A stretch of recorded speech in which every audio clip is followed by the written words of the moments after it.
তুমি কি নিজেকে মিস ইউনিভার্স মনে করো নাকি? কেন? আমি কি দেখতে কম সুন্দরী নাকি? যথেষ্ট সুন্দরী আমি।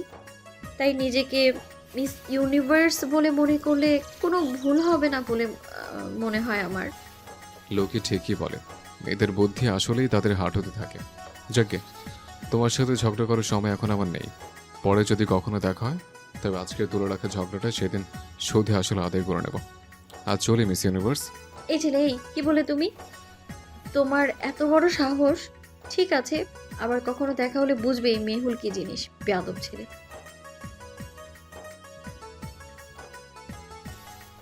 এই অভি, আরে এই অভি, পাতাটা উল্টা না আরেকবার। পিছন থেকে ফিসফিসিয়ে এলো কণ্ঠস্বরটা। অভি ঘাড় গুজে চুপ করে রইল, পিছন ফিরে তাকালো না।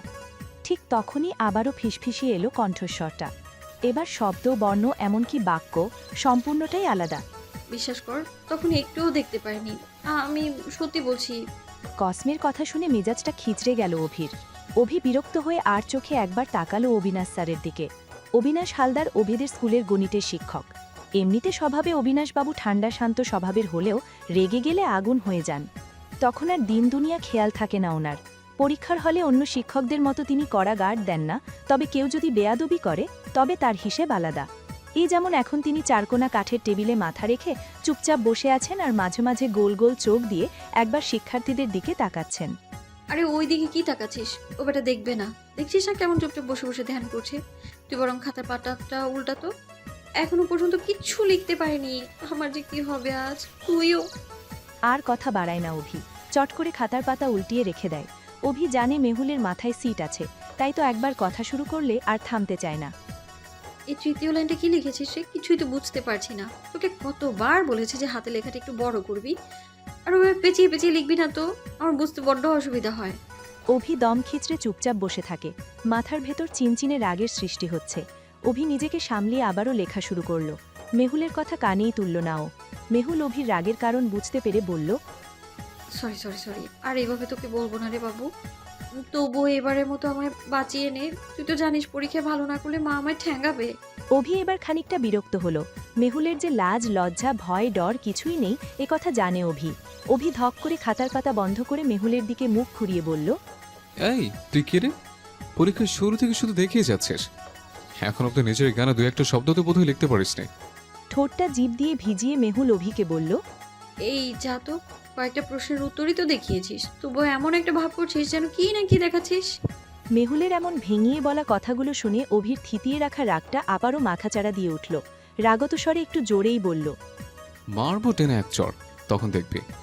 অভির কথা মাঝপথেই থেমে যায় একটা গম্ভীর স্বর শুনে। বলছি, তোমরা কি তোমাদের বাকি আলাপ এইখানেই শেষ করবে? করলে বলো, আমি বেরিয়ে যাই। অভি আর মেহুল দুজনে চাচাতো ভাই বোন। ওরা একই ক্লাসে লেখাপড়া করে। মেহুল খুব চঞ্চল একজন মেয়ে, সারাক্ষণ ঝগড়া খুনছুটিতে মেতে থাকে। চলুন মূল গল্পে যাই, দেখতে থাকুন। গম্ভীর কণ্ঠস্বর শুনে আর কোনো বাড়তি কথা বলেনি অভি। সামনের দিকে ঘুরে বসেছিল, কিন্তু বাদ সাধে মেহুল। এইটা তো সবাই জানে যে পরীক্ষার হলে দেখানোর সময় স্যারের কাছে ধরা পড়লে মলিন মুখে হাজারবার স্যারকে অনুরোধ করতে হয় যেন স্যার বাকি পরীক্ষাটা দিতে দেয়। মেহুল করেছে ঠিক তার উল্টো। অবিনাশ স্যারকে আবোল তাবোল বলে আরও বেশি রাগিয়ে দিয়েছে। ফলস্বরূপ আজ আর বাকি পরীক্ষা দেওয়া হয়নি দুজনের। ঘাড় ধরে পরীক্ষার হল থেকে ওদের বের করে দিয়েছে অবিনাশ স্যার। পরীক্ষা দিতে না পারায় অভি মেহুলকে রেখে আগেই বেরিয়ে এলো। অভিদের স্কুলের মাঠের এক পাশে এক বিশাল বড় কৃষ্ণচূড়ার গাছ রয়েছে। অভি হল থেকে বেরিয়ে সেই গাছের নিচে এসে দাঁড়ালো। মনে মনে বেশ কয়েকটা গালি দিল মেহুলকে। কি দরকার ছিল স্যারকে রাগানোর? যেটুকু লিখেছে তাতে পাশ হবে কিনা সন্দেহ, অথচ আজকের প্রশ্নটা বেশ কমন পড়েছিল অভির। বাড়িতে গিয়ে নির্ঘাত মায়ের হাতে বেদম ঠ্যাঙানি খাবে আজ সে। কি ভাবছো লালটু? মেহুলের হেয়ালি কথায় রেগে যায় অভি। মনে মনে বলে, বাদরি, অসভ্য ছোট লোক মেয়ে একটা। মেহুল হয়তো অভির মনের কথাগুলো বুঝতে পারে, তাই অভির পাশে এসে ওর কাঁধে হাত রেখে বলে, গালি দিচ্ছিস বুঝি?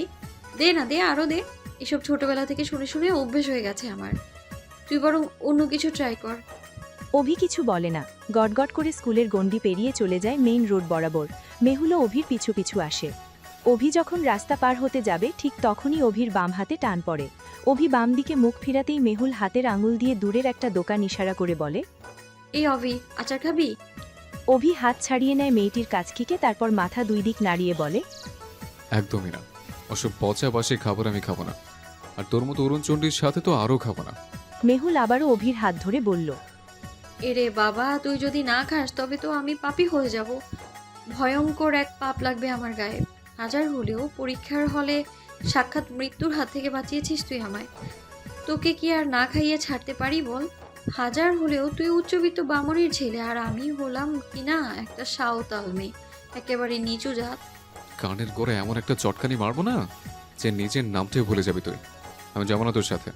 আর শোন, বাড়ি গিয়ে আমি কাকিমাকে বলে দেবো সবটা। পা দুটো ভেঙে নলা করে দিব আমি তোর, বেয়াদব ছেলে কোথাকার। স্কুলে আসার সময় কামরাঙা দেখে এসেছি দোকানে, নিশ্চয়ই এতক্ষণে সেগুলো কেটে রেখে দিয়েছে। চল মনা কাকার দোকানে চল বলছি। কথাটা বলেই অভির হাত ধরে মেহুল ছুট লাগালো রাস্তার পাশের ছোট্ট দোকানটায়। অভি দৌড়াতে দৌড়াতে জোরে বলতে লাগলো, হ্যাঁ রে মেহুল, খাওয়া ছাড়ার কিছু মাথায় থাকে না তোর? সবসময় শুধু খাওয়া আর খাওয়া। গতকাল তোকে পড়ার কথা জিজ্ঞেস করে বললি সব পড়া নাকি তোর শেষ। এখন নাকি পরীক্ষার হলে গিয়ে খাতায় পাতা ভরে একেবারে গটগট করে লিখে দিবি। এই তোর গটগট করে লেখার নমুনা? একটা অক্ষরও তুই নিজের কেন লিখিস না তুই? বইয়ের এক দুই পথ উল্টিয়েও তো দেখতে পারিস। এই জন্য তো তুই আছিস ডার্লিং, আমার একমাত্র অন্ধের যষ্টি। তো নাকামি শেষ হয়েছে, তবে খাওয়া এবার। এরপর আর কোনো কথা হয় না দুজনের মাঝে। হাত ধরে ওরা দুজনে হেঁটে চলে রাস্তা বরাবর মনা কাকার দোকানের দিকে। মনা কাকার দোকান ওদের স্কুলের স্থায়ী ছোট ক্যান্টিনের মতো। কি নেই সেই দোকানে? বাদাম ভাজা, আচার, আলু কাবড়ি, কদবেল, কামরাঙা, ঝালমুড়ি, ফুচকা, চটপটি, কি নেই সেখানে? বড় অমায়িক ভদ্রলোক মনা কাকা, সবার সাথেই হাসি মুখে কথা বলে। কখনো কোনোদিন মনা কাকাকে কারো সাথে কথা কাটাকাটি করতে দেখেনি ওরা। ছোট ছাউনির ভেতরে ঢুকেই মেহুল হাঁক ছাড়ল, কাকা, একটু টকটক ঝালঝাল করে কামরাঙ্গা মাখা দাও তো। মোনা কাকা ওনার স্বভাবতই মিষ্টি হাসলেন খানিকটা, তারপর ঝটপট হাত চালাতে লাগলেন। মেহুল ও অভি ছাউনির ভেতরে রাখা টুলগুলোতে গিয়ে বসল। মোনা কাকার দোকানে তখন ব্যাপক ভিড়। অভিরা বসার মিনিটখানেক পরেই মোনা কাকা দুটো ঠোঙা হাতে ওদের কাছে এলো। অভি আর মেহুল মোনা কাকার হাত থেকে ঠোঙা দুটো নিতেই মোনা কাকা বলে উঠল, এই আজ না তোমাগর পরীক্ষা ছিল, তোমরা পরীক্ষা না দিয়া এইখানে কি করো? অভি মোনা কাকার কথা শুনে চোখ রাঙায় মেহুলকে। মেহুল অভিকে পাত্তা না দিয়ে মোনা কাকার দিকে তাকিয়ে মুচকি হেসে বলে, পরীক্ষা দিয়েছি তো, আজ এত ভালো পরীক্ষা দিয়েছি যে সবার আগে বেরিয়ে এসেছি আমরা। তা পরীক্ষা ভালো হইছে তোমা? ফাটাফাটি হয়েছে কাকা। মোনা কাকা চলে যায়। অভি রেগে মেগে মেহুলের পিঠে দুম করে একটা কিল বসিয়ে দেয়। মেহুল ব্যথায় কুকিয়ে উঠে পরমুহূর্তেই খাওয়ায় মন দেয়, যেন কিছুই হয়নি। অভিও মেহুলের দেখা দেখি কামরাঙা মুখে দেয়, কিন্তু ঝালের চোটে অভির চোখে পানি চলে আসে। মেহুল অভির অবস্থা দেখে মিটিয়ে হেসে বলে, কিরে, কাকাকে আর একটু ঝাল দিতে বলবো নাকি? পিঠে কি আবারও দম করে তাল খেতে ইচ্ছে হয়েছে? ছি ছি, আগে তোর ওই নাকে দেয়া হাতটা ধুয়ে আয়, তারপর আমার গায়ে হাত দিবি। তবে রে, খবরদার, তোর ওই হাত যদি আমার গায়ে লাগে তবে বুঝবি আমি কি জিনিস। কথাটা বলেই মেহুল আবারও হাঁক ছেড়ে বলল, ও কাকা, আমাকে আর একটু ঝাল দাও না, বাচ্চা পোলাপানরা আবার ঝাল খেতে পারে না তো। নীরবে অপমানটা সহ্য করে নিল অভি। ভুল কিছু বলেনি মেহুল, ঝাল একেবারেই সহ্য করতে পারে না অভি। ঝালের বদলে যদি রসগোল্লা দেওয়া হয় অভিকে, তবে অভি একাই এক হাঁড়ি নামিয়ে ফেলতে পারবে। রসগোল্লার কথা মনে হতেই অভির চোখ চকচক করে উঠল। হাতে কামরাঙার ঠোঙা নিয়ে দুজনে এলোমেলো পায়ে এগিয়ে চলল বাড়ির দিকে। অভিদের বাড়ির সামনে পড়ে একটা সরু কানাগলি। কানাগলি বলার কারণ, এই গলিতে কোনো গাড়ি চলাচল করে না। গলিটা মানুষের হাঁটার উপযোগী, কোনো রকমে মানুষ চলাচল করে। সেই গলিতে হাঁটতে হাঁটতেই অভি গম্ভীর স্বরে বলল, হ্যাঁ রে মেহুল, পাস করবো তো? বাকি পরীক্ষা তো দিতেই পারলাম না। মেহুল অভির পিছনে পিছু পিছু হাঁটছিল। সংকীর্ণ এই গলিতে একসঙ্গে দুজন হাঁটবার জো নেই। অভির কথা শুনে উদাস গলায় বলল, তুই আছিস পাশ নিয়ে আর আমি আছি মায়ের ভয়ে। ভাব অভি, মা যদি আজকের ঘটনাটা জানতে পারে তবে কি হবে আমার? আমাকে তো ঠেঙ্গিয়ে বাড়ি থেকে বের করে দিবে। যদি বাড়ি থেকে আমায় বের করে দেয় তবে আমি কোথায় যাবো রে? এ অভি শোন না, মা যদি সত্যি সত্যি আমায় বাড়ি থেকে বের করে দেয় তবে আমাকে তোর বাড়িতে একটু ঠাঁই দিস, কেমন? সবকিছু হয়েছে তোর জন্য। আমার জন্য মানে কি করেছি আমি? অভি ঠোঁট ফুলিয়ে বলল, বারে, তুই যদি তখন স্যারের সাথে ওভাবে তর্ক না করতিস তাহলে কি স্যার আমাদের বের করে দিত বল? আরে বাবা, পরীক্ষার হলে যখন অন্যের খাতা দেখতে গিয়ে ধরা পড়েছিস তখন একটু মাথা নিচু করে কাতো কাতো হয়ে স্যারের কাছে মিনতি করবি, তা না? বেশ করেছি গলাবাজি করেছি। আরে বাবা, পরীক্ষার হলে দেখা দেখি করাটা আমাদের জন্মগত অধিকার। উনি সেই জন্মগত অধিকারে হস্তক্ষেপ করবেন আর আমি দাঁড়িয়ে দাঁড়িয়ে দেখব? কভি নেই। এই মেহুল কখনোই তার অধিকারের উপর অন্য কারো হস্তক্ষেপ মেনে নেবে না। মেহুল নাটকের মতো করে এক নিঃশ্বাসে কথাগুলো বলে থামল। বেশ বড় একটা ভাষণ দিয়ে রীতিমতো এখন ক্লান্ত মেহুল। অভি সামনে থেকেই শুনছিল মেহুলের এই লম্বা চওড়া ভাষণ। অভি মনে মনে এক বেদম খিস্তি দিল মেহুলকে। আর পরীক্ষার হলে ছাত্ররা দেখাদেখি করলে তাদের খাতায় কেড়ে নেওয়াটাও স্যারদের জন্মগত অধিকার। পিছন থেকে ভরাট কণ্ঠস্বর শুনে চমকে উঠল মেহুল ও অভি দুজনেই। সেকেন্ডের মাঝে ওরা দুজনে হাঁটা থামিয়ে বিদ্যুৎ গতিতে পিছন ফিরে তাকালো। একটা অতি পরিচিত মুখ ওদের চোখের রেটিনায় ধরা দিল। অভি দুপা পিছিয়ে গেল। মেহুল মিনমিনিয়ে বলে উঠল। কাকু তুমি? মেহুলদের পিছু পিছু আসছিলেন মৃণাল ঘোষ। এতক্ষণ চুপটি করে ওদের দুজনের কথা শুনছিলেন তিনি। তবে মেহুলরা মৃণালবাবুর উপস্থিতি বুঝতে পারেনি। মৃণাল ঘোষ সম্পর্কে অভির বাবা। একটা বেসরকারি ব্যাংকে চাকরি করেন তিনি। বেশ ভালোই টাকায় মাইনে পান তিনি। এছাড়া বড় বাজারে কয়েকটা দোকান আছে ওনার নামে। সব মিলিয়ে একজন সচ্ছল মানুষই বলা চলে ওনাকে। অভি ওর বাবাকে দেখে ভয়ে ভয়ে বলল। বাবু তুমি? আগে আমি কেন আসতে পারি না নাকি? না মানে কাকু, অভিক কথাটা ওভাবে বলতে চায়নি।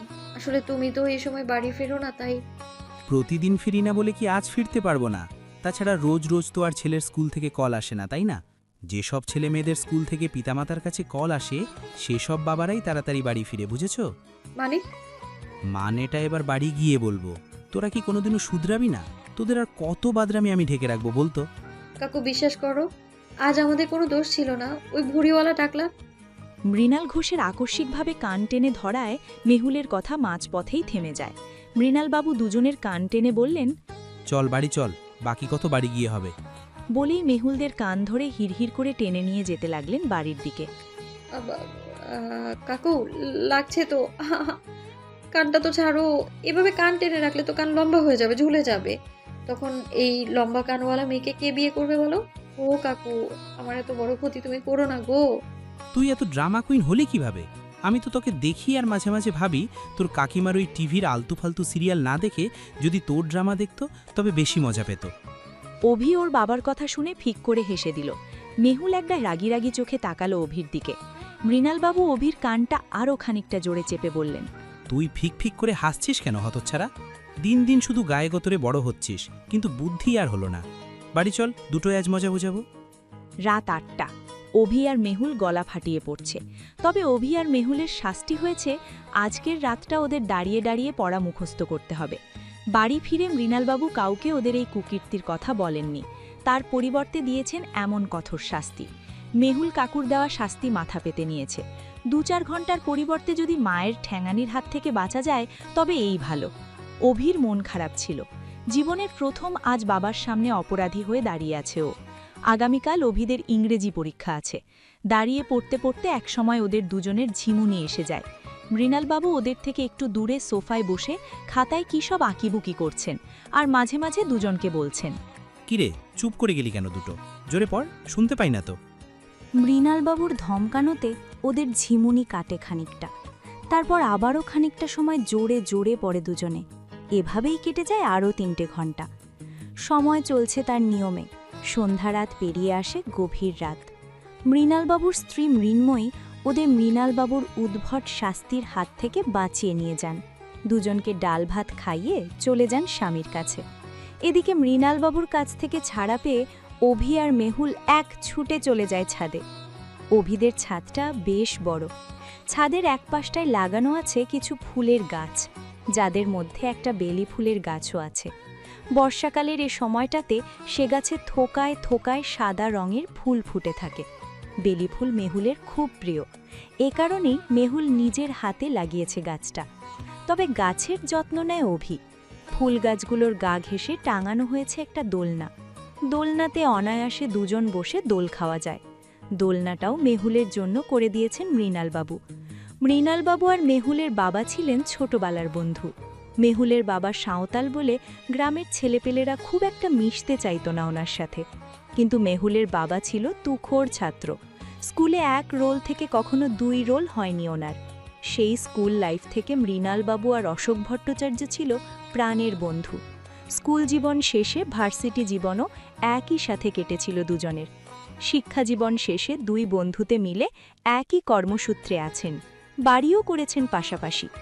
ওদের বন্ধুত্ব দেখে অবশ্য অনেকেই টিটকারি মারেন, তবে এতে ওনাদের বন্ধনে কোনো পরিবর্তন আসে না।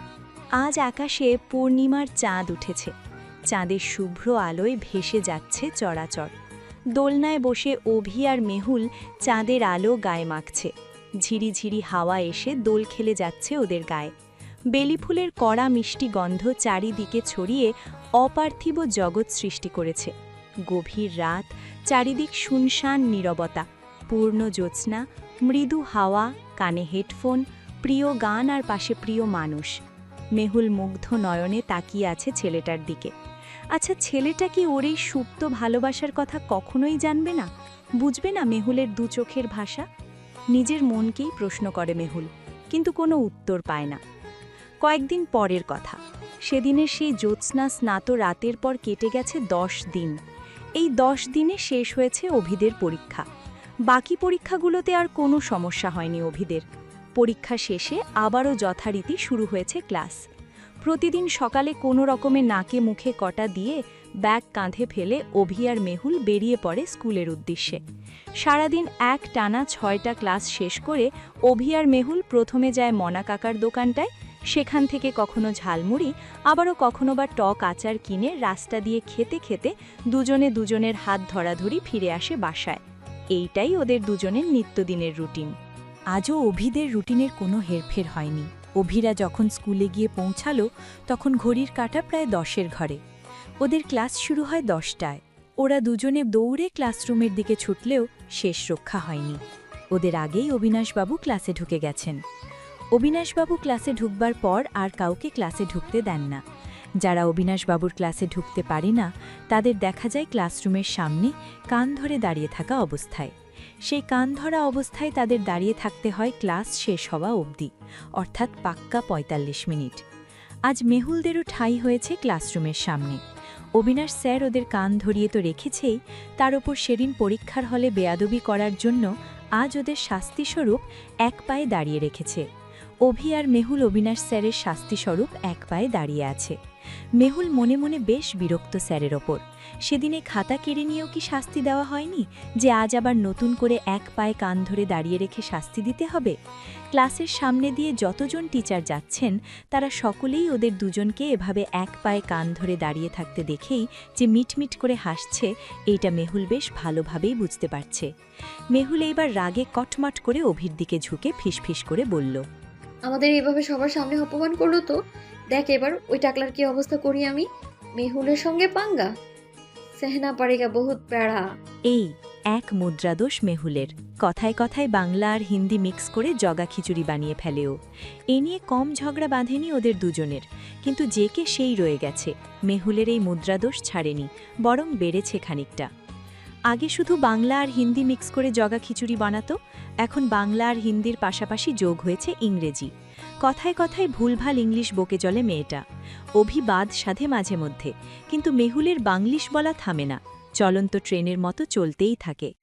এই কি করবি তুই? দেখ, এমনিতেই কিন্তু তোর কারণে বেয়াদবি না করে আমি অপরাধীর শাস্তি ভোগ করছি।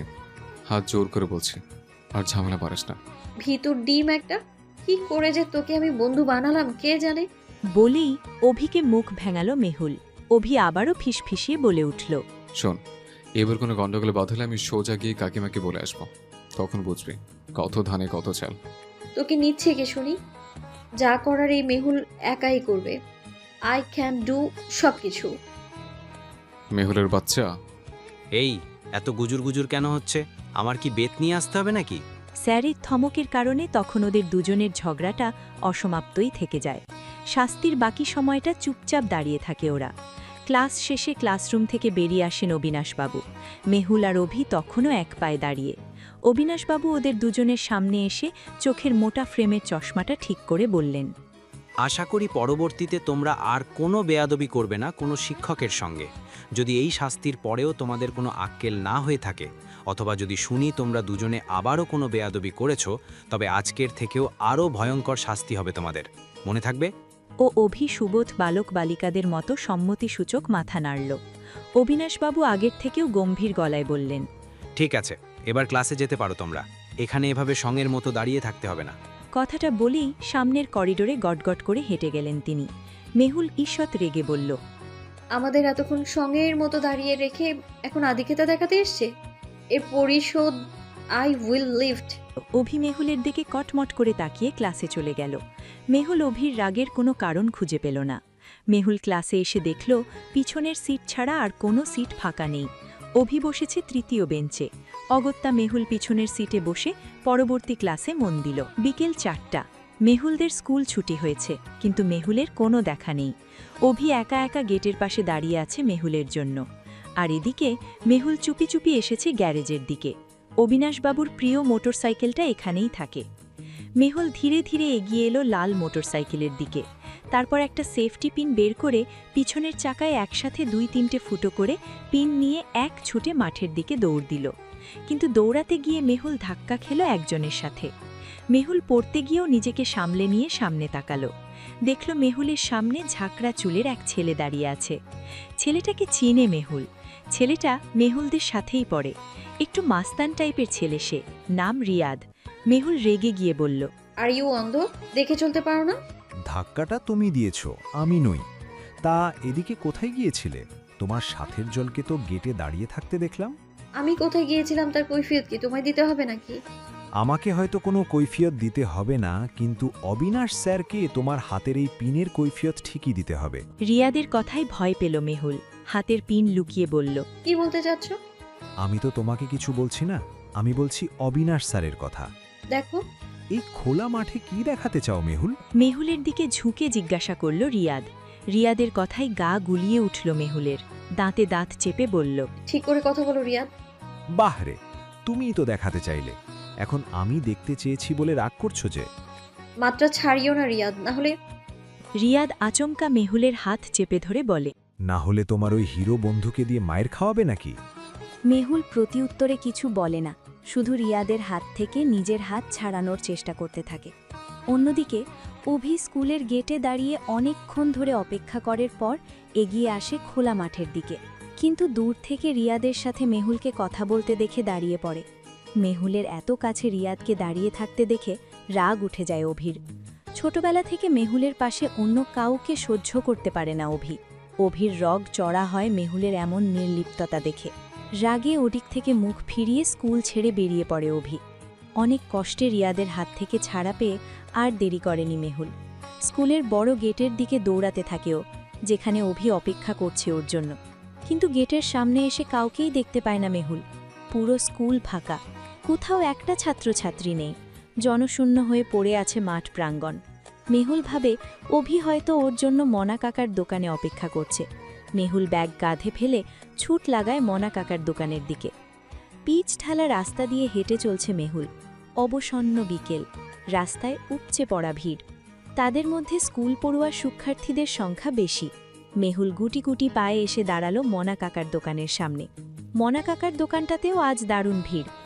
দোকানে ফুচকা থেকে শুরু করে আচার সবই শোভা পাচ্ছে দোকানের কাঁচের বাক্সের ভেতরে।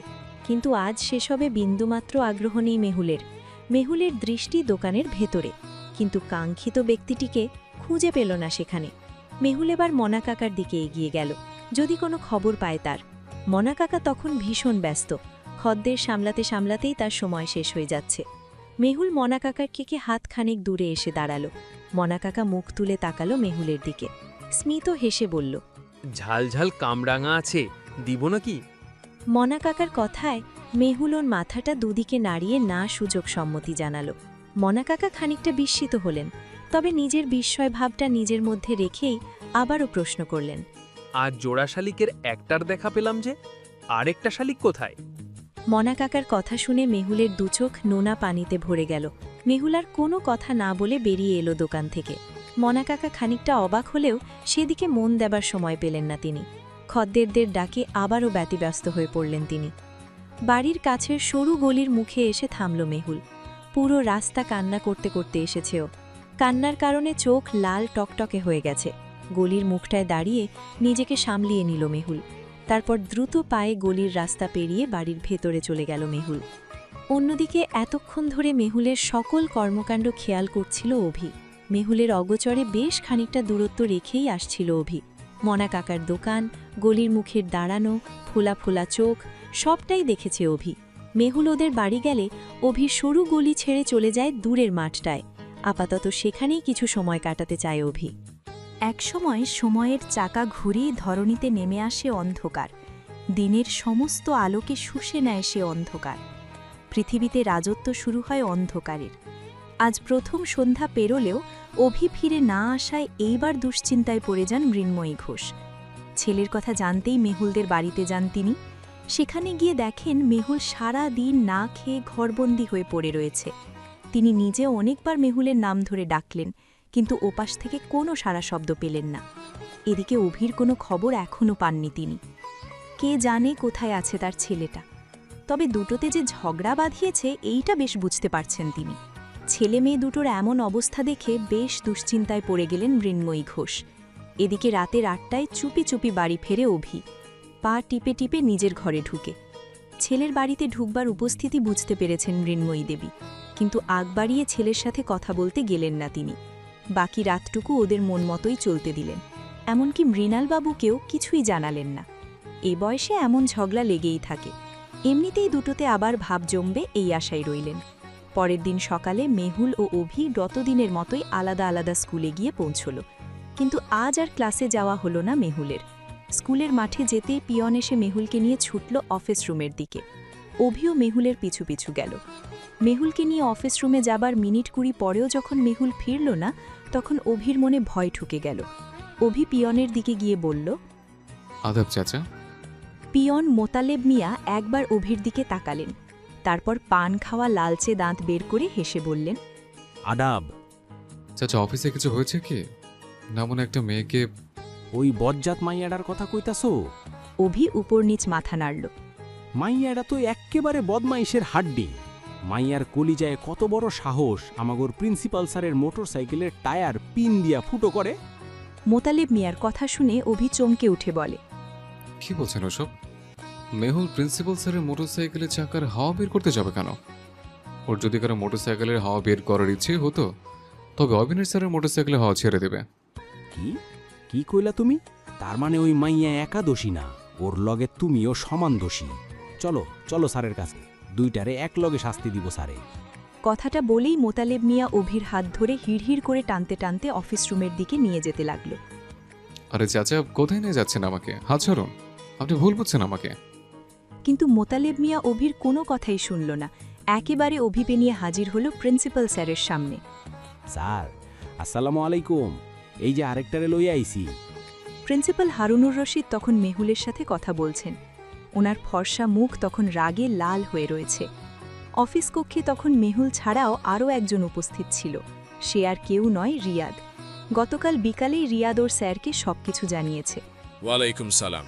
এ কি মোতালেব, এ কাকে ধরে নিয়ে এসেছো তুমি? স্যার এটা আরেক অপরাধী। গতকাল মাইয়াডার সাথে এই পোলাটাও আসিল। তুমি জানলে কিভাবে? নিজের কানে হুনছি স্যার, হের লেগেই তো লইয়া আইলাম। খুব ভালো করেছো, এবার তুমি যাও। মোতালেব মিয়া চলে গেলে প্রিন্সিপাল হারুনুর রশিদ সাহেব বললেন, মেহুল আর অভি, তোমাদের দুজনের কাছে এরকম ব্যবহার আশা করিনি আমি। যেহেতু তোমরা অপরাধ করেছো, তাই তোমাদের শাস্তি তো পেতেই হবে। স্যার, শাস্তি দেওয়ার আগে আমার একটা কথা ছিল। বলো কি কথা? আমরা দুজনেই যে আপনার মোটরসাইকেলের টায়ার ফুটো করেছে, এর কোনো প্রমাণ আছে আপনার কাছে, নাকি কোনো মুখের কথা দেই? প্রমাণ লাগবে কেন? আমি নিজের চোখে দেখেছি মেহুলকে এই কাজ করতে। তাই নাকি? তা তুই বাবুদা আর কোনো সাক্ষী আছে? না মানে কাজটা যে তুই করে মেহুলের কাছে দোষ চাপাচ্ছিস না, এমনটা নয় তো? মোটেই না, আমি মেহুলকে গতকাল বিকালে এ কাজ করতে দেখেছি। দেখ, তুই যে আমাকে আর মেহুলকে সহ্য করতে পারিস না, এই কথা ক্লাসের সবাই জানে। স্যার চাইলে এই কথা আমি প্রমাণ করেও দেখাতে পারি। ঠিক আছে, প্রমাণ করে দেখাও তাহলে, দেখি তোমার কথার সত্যটা কতটুকু। স্যার, আপনি এর কথায় বিশ্বাস করছেন? আমি যদি তোমার মতো একটা বকে যাওয়া ছেলের কথা বিশ্বাস করতে পারি, তাহলে অভির মতো মেধাবী ছেলের কথা কেন বিশ্বাস করতে পারবো না? প্রিন্সিপালের কথায় চুপ করে গেল রিয়াদ। তবে অশ্বিনী শর্মা হয়ে তাকিয়ে রইল মেহুল আর অভির দিকে। কিছুক্ষণ পর সাহিল এলো সেখানে। সাহিল অভিদের ক্লাসের ক্লাস ক্যাপ্টেন। স্যার আমাকে ডেকেছেন? স্যার না, আমি স্যারকে বলে পাঠিয়েছি তোমাকে ডেকে আনার জন্য। কেন? স্যার জানতে চাই রিয়াদের আগেও আমাদের দিকে মিথ্যে বদন ছড়েছে কিনা। হ্যাঁ, রিয়াদ তো ক্লাসের সবার সাথেই ঝগড়া করে। এ আর নতুন কি? মিথ্যে কথা স্যার, এরা সবাই একজোট হয়ে আমার নামে মিথ্যে কথা বলছে। আমি সব বুঝতে পেরেছি। যাও, তোমরা সবাই ক্লাসে যাও। হারুনুর রশিদ সাহেবের কথায় অভিরা কক্ষ থেকে বেরিয়ে এলো 4 জনে। মেহুল অভির দিকে না তাকিয়েই চলে গেল ক্লাসরুমের দিকে। অভির মেহুলের পিছু পিছু পা বাড়াতেই পিছন থেকে শুনতে পেল রিয়াদের কণ্ঠস্বর। কাজটা কিন্তু ভালো করলি না অভি। তোর সাথে তো আমার কোনো শত্রুতা ছিল না, আমার ঝামেলা ছিল মেহুলের সাথে। মাঝখান দিয়ে তুই ফেসে গেলি। অভি পিছন ফিরল, 2 কদম এগিয়ে এলো রিয়াদের দিকে, চোখে চোখ রেখে বলল, আমাকে নিয়ে তোকে এত ভাবতে হবে না। আমাকে নিয়ে ভাববার অনেক মানুষ আছে, তুই বরং তোর কথা ভাব। আর হ্যাঁ, দ্বিতীয়বার যদি তোকে মেহুলের আশেপাশেও দেখি তবে তবে কি করবি? হাত পা রাস্তা থাকবে না তোর, বুঝলে? আমি ভালোর ভালো, খারাপের খারাপ। তাই নাকি মামা? তা মেহুল তোর কি হয়?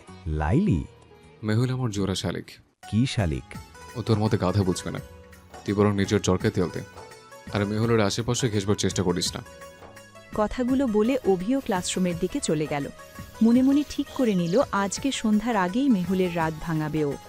শালিক কি তার জোড়া শালিকের ওপর বেশিক্ষণ রাগ করে থাকতে পারে?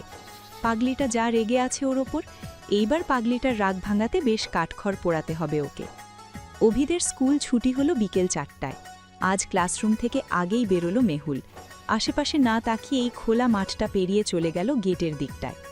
অভি ভেবেছিল মেহুলের সাথেই যাবে আজ, কিন্তু মেহুলকে একা একা চলে যেতে দেখে অভি ছুট লাগালো মেহুলের দিকে। পিছন থেকে মেহুলের নাম ধরে ডাক দিল বার দুয়েক, কিন্তু মেহুল পিছন ফিরে দেখেনি। অগত্যায় অভিকে আরও জোরে ছুট লাগাতে হলো মেহুলের দিকে। স্কুলের গেট পেরোলেই শুরু হয় পিচ ঢালা রাজপথ। সেই রাজপথের বেশিরভাগটাই এখন স্কুলের ছেলেপেলেদের হাতে। দলে দলে সবাই হেঁটে যাচ্ছে যে যার গন্তব্যের দিকে। মেহুল একাই হাঁটছিল।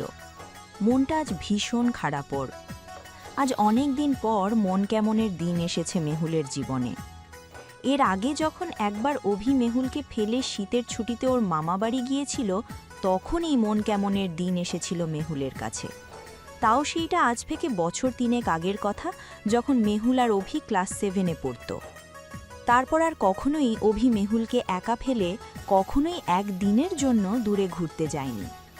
আর সেই অভি কিনা গতকাল গোটা একটা রাত আর আজকের সারাটা দিন ওর সাথে কথা না বলে কাটিয়ে দিল। এতটা বদলে যায় মানুষ, যে পুরনো অভ্যেস, পুরনো মানুষ সবকিছু ভুলে যায়। মেহুলের হঠাৎ ভীষণ কান্না পেল। বুকের বাঁ পাশটাতে শুরু হলো তীব্র ব্যথা। পায়ের গতি শিথিল হয়ে এলো। চোখ দুখানা ভরে গেল নোনা পানিতে। ঠিক সে সময়ে অভি এসে হাত ধরল মেহুলের। শক্ত হাতের মুঠোয় আবদ্ধ হলো নরম হাতখানা। মেহুল বার দুয়েক হাত ছাড়ানোর চেষ্টা করল বটে, কিন্তু অভির সাথে পেরে উঠল না। দুজনেই পাশাপাশি হেঁটে চলল। প্রথমে পার হলো মনা কাকার দোকান, তারপর সুদীর্ঘ হাঁটা পথ। অবশেষে সরু গলির মোড়ে এসে মেহুলের নরম হাতটা ছেড়ে অভি মেহুলের কানের কাছে মুখ লাগিয়ে ফিসফিসিয়ে বলে উঠল, তোকে ছেড়াছের কারণটা জানতে চাইলে সন্ধ্যার পর ছাদে চলে আসিস, অনেক কথা বলার আছে তোকে। অভিকে এই প্রথম কাছে আসতে দেখে কেঁপে উঠল মেহুলের নরম শরীরটা। পুরুষালী কণ্ঠস্বরে শিরশির করতে লাগল মেহুলের শরীরের প্রতিটি লোমকূপ। বিদ্যুৎ খেলে গেল পুরো শরীর জুড়ে। বসন্তের এক দমকা হাওয়া এসে দোল দিয়ে গেল মেহুলকে। মেহুল মেকি রাগ দেখিয়ে বলল, যে আমাকে কোনো কারণ ছাড়া চলে আসে তার ডাকে আমি সাড়া দিই না। মন থেকে বলছিস তো? মন থেকে বলছি না তো কি অন্য কিছু থেকে বলছি নাকি? আমি ছাদে যাব না, ব্যাস। সে না হয় সন্ধ্যাবেলা দেখা যাবে। চল এখন বাড়ি ফিরে যাক, বিকেল গড়াচ্ছে। এরপর আর দেরি করলে মা আর কাকিমা হয়তো চিন্তা করবে। মেহুল ভেঙচি কাটল। বাড়ির দিকে পা বাড়িয়ে বলল, আমার নিজেরও এখানে দাঁড়িয়ে থাকার কোনো ইচ্ছে নেই। নেহাতকেও হাত আটকে রেখেছিল এতক্ষণ, তাহলে সে কখন বাড়ি চলে যেতাম আমি? অভি হাসল, কিন্তু প্রতি উত্তর করল না। বরং মেহুলের নরম তুলতুলে হাতটা আবারও বাগিয়ে নিল নিজের শক্ত মুষ্টিমেয় হাতের মুঠোয়। অবসন্ন বিকেল, কুসুমরঙা আকাশ। ঝাঁকে ঝাঁকে পাখি উঠছে সেই কুসুমরঙা আকাশের এদিক সেদিক। সাদা মেঘগুলোয় যেন সেই কুসুম রং ধারণ করে রেখেছে নিজেদের গায়ে। সূর্যের সেই রং এসে পড়ছে মেহুলের বেনি করা চুলে, গালে আর স্কুল ড্রেসে। অভি তন্ময় হয়ে দেখে সেই কাঁচা কমলা রংখানা। বুকের বাঁ পাশটায় হঠাৎ করেই শুরু হয় অন্য এক অনুভূতি। ধীরে ধীরে সেই অনুভূতির অতল গহ্বরে হারিয়ে যেতে থাকে অভি। অবসন্ন বিকেল শেষে ধরণীতে ছড়িয়ে পড়েছে অন্ধকারের দল। কর্মমুখর জগৎটায় সে অন্ধকারের সাথে মিশে গিয়ে নিস্তব্ধ হয়ে গেছে। যান্ত্রিক শব্দগুলো ধীরে ধীরে কমতে শুরু করেছে। মেহুল বিকেলে বাড়ি ফিরে সেই যে নিজের ঘরে ঢুকেছে আর বেরোয়নি। মেহুলের মাও ওকে ঘাটাতে আসেনি আজ। মেহুল অভির কথাই ভেবে চলেছে এতক্ষণ ধরে। ভেবে চলেছে তন্ময় হয়ে যাওয়া সেই দুটো চোখ নিয়ে। তবে মেহুলের অনুভূতির মতোই কি অভিরও নতুন অনুভূতির সৃষ্টি হয়েছে, নাকি অন্য কোনো কারণ আছে এর পিছনে? মেহুল থমকালো। মুহূর্তেই চঞ্চল হয়ে উঠল চোখ। থাই গ্লাস দিয়ে অন্ধকার মাখা বাইরটা দেখল। ছটফট করতে লাগলো মনের লুকানো অনুভূতির দলেরা। আর ঘরে থাকতে না পেরে শেষমেশ মেহুল ছুটল ছাদের দিকে। জ্যোৎস্না বিধৌত পৃথিবী। অনেক আগের তৈরি পুরনো ছাদটা ভেসে যাচ্ছে চাঁদের শুভ্র আলোতে। ঝিরিঝিরি বাতাসে ভেসে আসছে বেলি ফুলের কড়া গন্ধ। মেহুল ছাদের এক কোণে দাঁড়িয়ে দূরের আকাশে চাঁদ দেখতে লাগল। নীল আকাশে তখন সাদা সাদা মেঘ ভেসে বেড়াচ্ছিল। দূরের তারাগুলোর দিকে তাকিয়ে আচমকা মেহুলের মন খারাপ হয়ে গেল। কান্নার দমক উঠল ভেতর থেকে। অভি আসেনি তখনও। মেহুলের চোখের পানি যখন আখি পল্লব বেরিয়ে চিবুক বরাবর গড়াতে লাগল, ঠিক তখনই একটা বলিষ্ঠ হাত এসে লুফিয়ে নিল সেই নোনা পানিটুকু। মেহুল এবার আর চমকালো না। এই বলিষ্ঠ হাতের অধিকারীকে ও চেনে, জানে, ভালোবাসে মানুষটাকে। অভি মেহুলের চোখের পানি মুছে বলল, কিছু মানুষের চোখের পানি অমূল্য হয়, সেগুলোকে এভাবে মাটিতে ফেলতে নেই। তাই বুঝি? তাই ভর সন্ধ্যায় ছাদে এসে চোখের পানি ফেলছিস কেন? আমার কথা মনে পড়ছিল বুঝছে? মেহুল মুখ বাঁকিয়ে বলল, না রে, ওই তারাগুলো দেখে দাদুর কথা মনে পড়ছিল খুব। যদিও তাদের মুখটা আজ আর মনে নেই আমার। মনে থাকবেই বা কি করে বল? কত ছোট ছিলাম আমি। বছর 2 হবে। জানিস, যেদিন বাবা গ্রাম ছেড়ে একেবারে চলে আসে, সেদিন নাকি দাদু খুব কেঁদেছিল।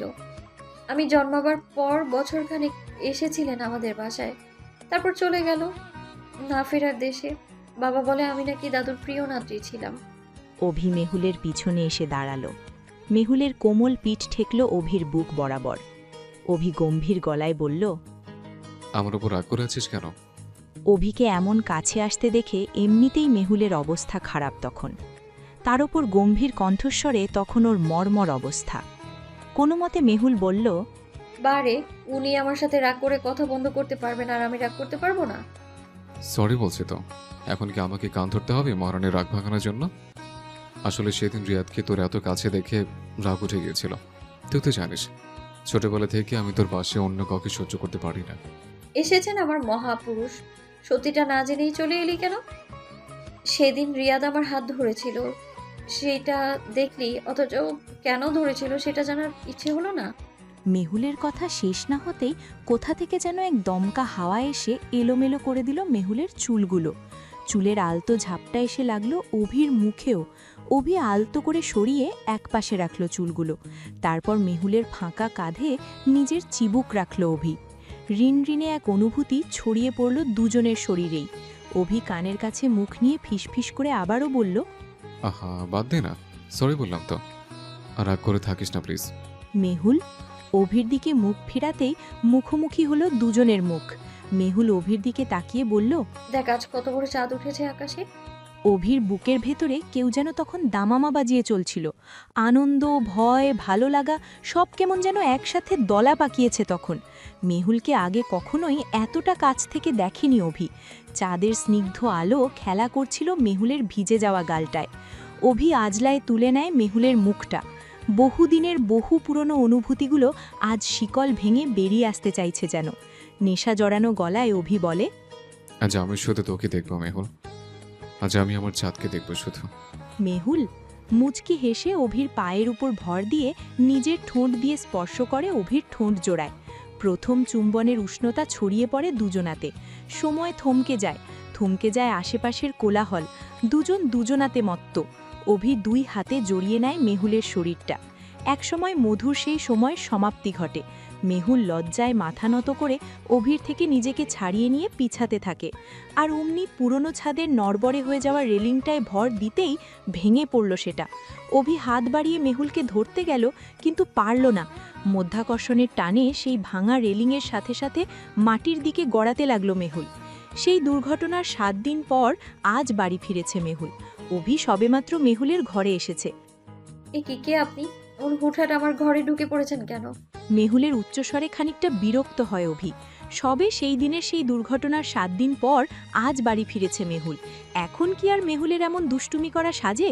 তাই একটু রুক্ষ স্বরেই অভি বলে, দেখ মেহুল, এখন কিন্তু কোনো রকম ইয়ার্কি ভাল লাগছে না আমার। এদিকে আয়, ভেজে চুলগুলো ভালো করে মুছে দিই, তাছাড়া ঠান্ডা লেগে যাবে তোর। কে আপনি? আরে এভাবে আমাকে তুই তুই করে বা ডাকছেন কেন? মেহুলের কথায় অভি থমকালো। মনের কোণে ভিড় জমালো কালো মেঘের দল। অজানা আতঙ্কে কেঁপে উঠল অভির বুকটা। মেহুলের উদ্দেশ্যে কিছু বলতে যেও থেমে গেল অভি। ভাবতে লাগলো এই মুহূর্তে অভির করণীয় কি। গত 7 দিন হাসপাতালের করিডোরে পালা করে রাত জেগেছে অভি ও মেহুলের 2 বাড়ির সকলে। রাতের পর রাত প্রার্থনায় কেটেছে সবাই। তাই হয়তো বিপদ কেটে গেছে মেহুলের। হাসপাতাল থেকে ফেরার আগে ডাক্তার মেহুলের সুস্থতা সম্পর্কে নিশ্চয়তা দিয়েছে। তবে গত 7 দিনে একটা মুহূর্ত মেহুলকে একা ছাড়েনি অভি। সব সময় ছায়ার মতো থেকেছে ওর সাথে। তাহলে আজ কি মেহুলকে একা ছাড়তে হবে অভিকে? মেহুলের চিৎকারে ঘরের ড্রয়িং রুম থেকে ছুটে এলেন মেহুলের মা। এতক্ষণ তিনি মৃন্ময়ী দেবীর সাথেই আলাপ করছিলেন মেহুলের সুস্থতা নিয়ে। মেয়ের এমন চিৎকারে শঙ্কিত তিনি। ঘরে ঢুকে মেহুলকে বিছানার পাশে দাঁড়িয়ে চিৎকার করতে দেখে মেয়ের কাছে এগিয়ে গিয়ে বললেন, কি হয়েছে মা? এভাবে চিৎকার করছিস কেন? কোনো অসুবিধে হচ্ছে তোর? ব্যথা করছে কোথাও? মেহুল মাথা নাড়িয়ে না সূচক সম্মতি জানালো। দেখো না কাকিমা, তোমার মেয়ে কি বলছে? ওনাকে কি আমাকে চেনে না? এখন এই অবস্থাতেও কি তোমার মেয়ে মজা করবে আমার সাথে? সে কি, মেহুল এখন কি মজা করার সময়? ছেলেটা গত 7 দিন এক টানা তোর সাথে হাসপাতালে ছিল, এক দণ্ড বিশ্রাম করেনি তোর জন্য, আর তুই কিনা এখন মজা করছিস ওর সাথে? মা, আমি সত্যি বলছি, এই লোকটাকে আমি চিনি না। কেউ হুটহাট করে আমার ঘরে ঢুকে পড়েছে। মেহুলের কথা শুনে আবারও চোখ রাঙালেন মেহুলের মা অপূর্ণা দেবী। হালকা থমক দিয়ে বললেন, ফের মজা নেওয়া হচ্ছে। বলি, কবে ওই বাড়ি বা ঘরে ঢোকার আগে অনুমতি নিত তোর কাছে? বরং অনুমতি নিলে তুই তো তুলকালাম কাণ্ড বাধাতিস। অনেক বাঁদরামো হয়েছে মেহুল, এবার বন্ধ করে নাটক। ছেলেটার মুখ চোখের দিকে তাকিয়ে দেখ, তোর চিন্তায় চিন্তায় কি হাল হয়েছে ছেলেটার। মেহুল কিছু বলল বটে, তবে বিরক্তের ছাপ স্পষ্ট ওর পুরো মুখ জুড়ে। অভি ক্ষণকাল তাকালো মেহুলের মুখে। ভাবল মেহুলের শরীরটা বোধহয় খুব একটা ভালো লাগছে না, তাই এমন ভুলভাল বকছে। এই জন্যে অপূর্ণা দেবীর হাত ধরে মেহুলের ঘর থেকে বাইরে যেতে যেতে বলল, আহা কাকিমা, তুমি এসো তো আমার সাথে। মেহুলের হয়তো শরীর ভালো লাগছে না এখন, তাই সব ভুলভাল বকে চলেছে। চলো আমরা বরং এখন বাইরে যাই, মেহুল একটু বিশ্রাম নেক। হবে হয়তো, অত কি আর আমি বুঝি বাপু।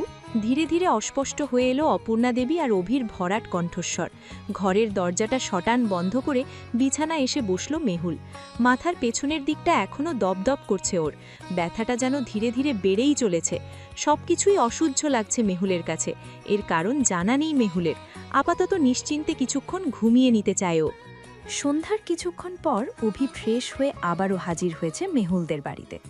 অপর্ণা দেবী তখন রান্নাঘরে মেয়ের জন্য বাহারি পদ রান্নায় ব্যস্ত। অভি আর বিরক্ত করেনি কাকিমাকে। দ্রুত পা চালিয়ে চলে এসেছে মেহুলের ঘরের সামনে। কিন্তু এই কি, মেহুলের ঘর যে ভেতর থেকে বন্ধ। মেহুলের নাম ধরে অনেক ডাকাডাকিও করল অভি, কিন্তু কাজের কাজ কিছুই হলো না। মেহুল দরজা খুলল না। অভি ভাবল হয়তো ঘুমিয়ে আছে মেহুল, তাই আর মেহুলকে বিরক্ত না করে অপূর্ণা দেবীকে বিদায় জানিয়ে চলে গেল অভিদের বড় ছাদটায়। আজকে ক্ষয়ে যাওয়া চাঁদ উঠেছে আকাশে। চাঁদের অর্ধেকটা দেখা যাচ্ছে। ম্রিয়মান চাঁদের আলোয় অস্পষ্ট দেখা যাচ্ছে বড় ছাদটা। সেই কার্নিশের দিকটা এখনো ভাঙা অবস্থাতেই পড়ে আছে। সারানোর সময় হয়ে ওঠেনি ওদের। ভাঙা জায়গাটার দিকে তাকিয়ে অভির মনে পড়ল সেদিনের সেই অমোঘ সন্ধেটার কথা। সেদিন মেহুল পড়ে যেতেই অভি ভয়ে তারস্বরে চিৎকার জুড়ে দিয়েছিল। অভির চিৎকারে ছুটে এসেছিলেন অভি ও মেহুলের পরিবার সহ আশেপাশের আরও বেশ কয়েকজন প্রতিবেশী। দোতলা থেকে নিচে পড়ে দিয়ে মেহুলের মাথার পিছন দিক থেকে তখন শুরু হয়ে গিয়েছিল রক্তক্ষরণ। মেহুলের রক্ত দেখে পাগল প্রায় হয়ে যায় অভি। সবাই মিলে দ্রুত মেহুলকে হাসপাতালের দিকে নিয়ে যায়। মেহুলের তখনও জ্ঞান ছিল কিছুটা। অভির কোলে শুয়ে অভির হাত ধরে ওর মুখের দিকে আঁধো আঁধো দৃষ্টিতে তাকিয়ে সেদিন মেহুল বলেছিল, এই হাদারাম শোন, তোকে আজ একটা কথা বলি। আমি না তোকে সেই ছোট্টবেলা থেকে ভালোবাসি, বুঝলি? কিন্তু তুই কখনোই আমাকে সেই নজরেই দেখিসনি।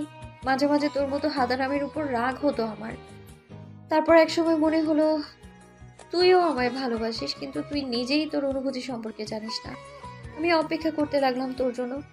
জানতাম ঠিক একদিন না একদিন তুই তোর অনুভূতি বুঝবি, তারপর ছুটে চলে আসবি আমার কাছে। আমরা দুজন মিলে তখন বসন্ত বিলাসে মেতে উঠব। এই তুই একবার জানতে চেয়েছিলি না যে আমি কোন ঋতু পছন্দ করি? আজ শোন, বলছি আমি, আমার বসন্ত ঋতু পছন্দ। বসন্তে যখন পলাশ, ক্যামেলিয়া, রক্তকাঞ্চনের সব পথঘাট ঢেকে যাবে, তখন আমি আর তুই মিলে তাদের সাথে বসন্ত বিলাসে মেতে উঠবো, কেমন? এই শোন না, কখনো ভুলে যাস না আমায়। আমার কিন্তু তোর সাথে বসন্ত বিলাস করা বাকি রইল এখনো। এক নিঃশ্বাসে কথাগুলো বলেই চুপ করে গিয়েছিল মেহুল। অভি মেহুলের সংজ্ঞাহীন দেহ নিজের সাথে আরও নিবিড় করে জড়িয়ে নিয়ে কান্না ভেজা গালায় বলেছিল, মেহুল, তোর কিছু হবে না, দেখে নিস। আমরা একসাথে জীবনের বাকি বসন্তগুলো পার করব। কিছুই হতে দেব না তোর। হাসপাতালে ভর্তি করার পর টানা 3 দিন মেহুলের জ্ঞান ছিল না। মেহুলের এমন অবস্থা দেখে হাল ছেড়ে দিয়েছিল ডাক্তাররা, কিন্তু সেদিন হাল ছাড়েনি শুধু অভি। অভির মনির জোরে মেহুল মৃত্যুর মুখ থেকে বেঁচে ফিরে এসেছিল। মেহুলের আঘাত লেগেছিল ডান হাত আর মাথার পিছন দিকটায়, এছাড়া আর কোথাও আঘাত পায়নি সেদিন মেহুল।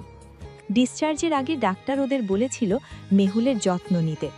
অভি নিজে মেহুলের দায়িত্ব নিয়ে ওকে বাড়িতে নিয়ে এসেছে, কিন্তু এখন মেহুল ওকেই চিনতে পারছে না। মেহুল কি আগের মতোই মজা করছে ওর সাথে, নাকি সত্যিই চিনতে পারছে না ওকে?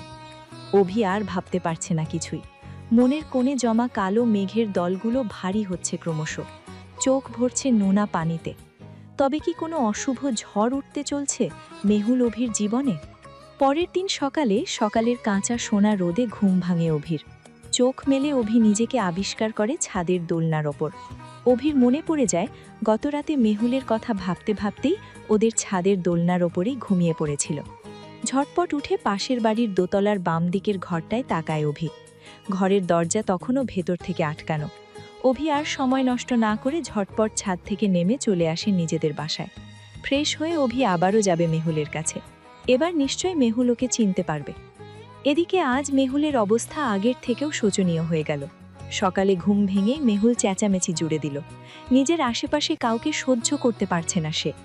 আগে তবু শুধুমাত্র অভিকে সহ্য করতে পারছিল না মেহুল, কিন্তু এখন তো অভি সহ অভির পরিবারের সাথে সাথে এই মেহুলদের বাড়ির পরিবেশও সহ্য করতে পারছে না সে। তাই আবারও মেহুলকে নিয়ে আসা হলো হাসপাতালে। মেহুলের পরিবারের সাথে অভিদের পরিবার গেলেও ডাক্তারের চেম্বারে ঢুকতে দেওয়া হয়নি তাদের। করিডোরে অপেক্ষা করতে বলা হয়েছে অভিদের পরিবারের সবাইকে। অভি করিডোরের এ মাথা থেকে ও মাথা ঝটপটিয়ে হাঁটাহাঁটি করতে লাগলো। সময় যত গড়াতে লাগলো অভির ভেতরের অস্থিরতা ততই বাড়তে লাগলো। এদিকে ডাক্তার আফজাল হোসেন মেহুলের বাড়ির লোকজনের কথা শুনে মেহুলের বেশ কিছু টেস্ট করালেন। আবার ঘণ্টা 3 পর এলো সেসব টেস্টের রিপোর্ট দেখে ডাক্তার আফজাল বললেন, দেখুন, আপনার মেয়ের সব রিপোর্ট নর্মাল এসেছে, তবে আমার মনে হয় নার্ভজনিত কিছু কারণে ওনার মেমোরি লস হয়েছে। তবে এই মেমোরি কবে নাগাদ ফিরবে, আদৌ হারিয়ে যাওয়া স্মৃতি মেহুল কখনো ফিরে পাবে কিনা, এ নিয়ে তেমন কোনো কিছু আশানুরূপ বলতে পারছি না আমি। মেহুলের যে অবস্থা, তাতে করে আমার মনে হয় আপনাদের হাওয়া বদল করা প্রয়োজন। এতে করে আশা করি মেহুল ভালো থাকবে কিছুটা। আর হ্যাঁ, আর একটা কথা, মেহুলের দিকে খেয়াল রাখবেন যেন মেহুল কোনোভাবেই উত্তেজিত না হয়, এতে করে ওর নার্ভের ওপর আরও চাপ পড়বে। মেহুলের বাবা অশোক সাত্রা ডাক্তারের কথায় ঘাড় নাড়লেন বটে, তবে মুখ ফুটে কিছু বললেন না। ডাক্তারের কাছ থেকে মেহুলের ওষুধ বুঝে নিয়ে বেরিয়ে এলেন কক্ষের বাইরে। অভিরা সবাই করিডরেই অপেক্ষা করছিল মেহুলদের জন্য। মৃণাল ঘোষের সাথে ওনার শেষ দেখা হয়েছিল আজ থেকে বছর 2 আগে। মৃণালবাবু প্রাণপ্রিয় বন্ধুর মুখ দেখে কিছু আন্দাজ করে দ্রুত মেহুলকে নিয়ে বাড়ি ফিরলেন। মেহুলদের বড় ড্রয়িং রুমের সোফায় বসেছে সবাই। মেহুলকে ওর ঘরে রেখে আসা হয়েছিল। অভিও মেহুলের সাথেই থাকতে চেয়েছিল, কিন্তু মেহুলের বাবা অশোক সাঁতরা বারণ করেছে অভিকে। বলা যায় না, মেহুল যদি অভিকে দেখে আবারও উত্তেজিত হয়ে যায়। অভিও মেহুলের বাবার কথা মেনে নিয়েছে। মেহুলের ক্ষতি হোক সেইটা অভি নিজেও চায় না, তাই বাধ্য হয়েই থেকে গেছে মেহুলদের ড্রয়িং রুমে। পুরো ড্রয়িং জুড়ে চলছে পিন পতন নীরবতা, কেউ কোনো কথা বলছে না। মেহুলের বাবা অশোক সাঁতরা তার প্রাণপ্রিয় বন্ধকে কি বলবে তাই বুঝতে পারছেন না, শুধু থেকে থেকে দীর্ঘশ্বাস ফেলছেন তিনি। মেহুলের বাবার এমন নীরবতা দেখে অধৈর্য হয়ে গেল অভি। উৎকণ্ঠায় অশোক সাঁতরার উদ্দেশ্যে কিছু বলতেই চাইছিল অভি, কিন্তু তার আগে মৃণালবাবু নিজেই বলে উঠলেন, আরে এভাবে চুপচাপ বসে আছিস কেন? চুপচাপ বসে থাকলেই কি সমস্যার সমাধান হবে? ডাক্তার মেহুলকে দেখে কি বলল, সবটা খুলে বল আমাদের। ডাক্তার বলেছে রিপোর্ট নর্মাল, তবে দুর্ঘটনার কারণে নাকি মেহুলের নার্ভে চাপ পড়েছে। এ কারণেই ধীরে ধীরে স্মৃতি লোপ পাচ্ছে ওর। আর কিছু বলেনি? বলেছে মেহুলের লোপ পাওয়া স্মৃতি কখনো ও ফিরে পাবে কিনা এ নিয়ে ওনারা কোনো কিছু বলতে পারছেন না, সবটাই সময়ের ওপর নির্ভরশীল। আর বলছে আমাদের অতি সত্বর হাওয়া বদল করা প্রয়োজন। হ্যাঁ, তো এতে এত ভেঙে পড়ার কি আছে বুঝলাম না। বদলি কি মুখের কাছা নাকি? তাছাড়া নতুন পরিবেশ। দেখ, ফালতু বকিস না তো, এখনো ছোটই রয়ে গেলি তুই। নতুন পরিবেশ তো কি হয়েছে, মানিয়ে নিবে। জীবন চলার পথেও মন অনেক কিছু মানিয়ে নিতে হয়। আর শোন, আমাদের সিলেটের শাখায় বদলি নিয়ে নে, ওখানে পোস্ট ফাঁকাই আছে। আচ্ছা থাক, আমি আগামীকাল স্যারের সঙ্গে তোর ব্যাপারে কথা বলে নিব। অভি আর থাকেনি সেখানে। মেহুলদের চলে যাবার কথা শুনেই ওর বুকের বাঁ পাশটায় হঠাৎ নীলচে গাঁথার উদ্রেক হয়েছে। এ যে সেই ব্যথা নয়, একেবারে মরণ ব্যথা, যার কারণে যে কোনো সময় অভি ঠুস করে মরেও যেতে পারে। না, এভাবে আর বসে থাকলে চলবে না। অভি মেহুলদের বাড়ির পিছনের পাইপ বেয়ে দোতলার প্যাসেজে এসে পৌঁছল। যে করেই হোক মেহুলের সাথে একবার কথা বলতেই হবে ওকে। মামাবাড়ির আবদার পেয়েছে নাকি মেয়েটা, যে যখন খুশি তখন ওর হৃদয়ে ভালোবাসার উষ্ণতা ছড়িয়ে দিয়ে আবার হাওয়া হয়ে যাবে? অভি পা টিপে টিপে মেহুলের ঘরে এলো। দেখল মেহুল বিছানায় গা এলিয়ে শুয়ে আছে। অভি এগিয়ে এসে মেহুলের মাথার কাছে বসে ধীর কণ্ঠে বলল, মেহুল, সত্যি কি তুই আমাকে ভুলে গেছিস? আমাদের দুজনের একসঙ্গে কাটানো মুহূর্তগুলো ভুলে গেছিস? ভুলে গেছিস আমাদের প্রথম চুম্বনের সে উষ্ণতা? ভুলে গেছিস জ্যোৎস্না বিধৌত সে সন্ধ্যার কথা? মেহুল অভির কথার প্রতি উত্তরে কিছু বলল না, শুধু ফ্যালফ্যালিয়ে এক দৃষ্টিতে তাকিয়ে রইল অভির দিকে। অভি ওর মুখটা মেহুলের আরও কাছে এগিয়ে এনে ফিসফিসিয়ে বলল, মেহুল, জানিস তুই আমার জীবনের শেষ বিকেলে সেই গধূলি রঙা কমলা রঙের আলোর মতো, যার রঙের ছটে আমার একাকিত্ব মনটা রঙিন হয়েছে, যার রং তুলির আচরে রঙিন হয়েছে আমার বিবর্ণ ক্যানভাস, যার ছেলে মানুষের কথা আমার মনে আন্তরিত হয় হাজারো অবাধ্য নেশারা, যার দু চোখের মায়ে আমি আমার আমিকে খুঁজে পাই। মেহুল, তুই আমার সেই বসন্ত, যার বাহারি রঙে আমি আমার আমিকে হারিয়ে ফেলেছি। আমি হয়তো গুছিয়ে কথা বলতে পারি না, ব্যক্ত করতে পারি না আমার লুকানো অনুভূতিগুলোকে, তবু অগোছালো শব্দে তোকে বলতে চাই, ভালোবাসি প্রিয়, খুব ভালোবাসি তোমায়।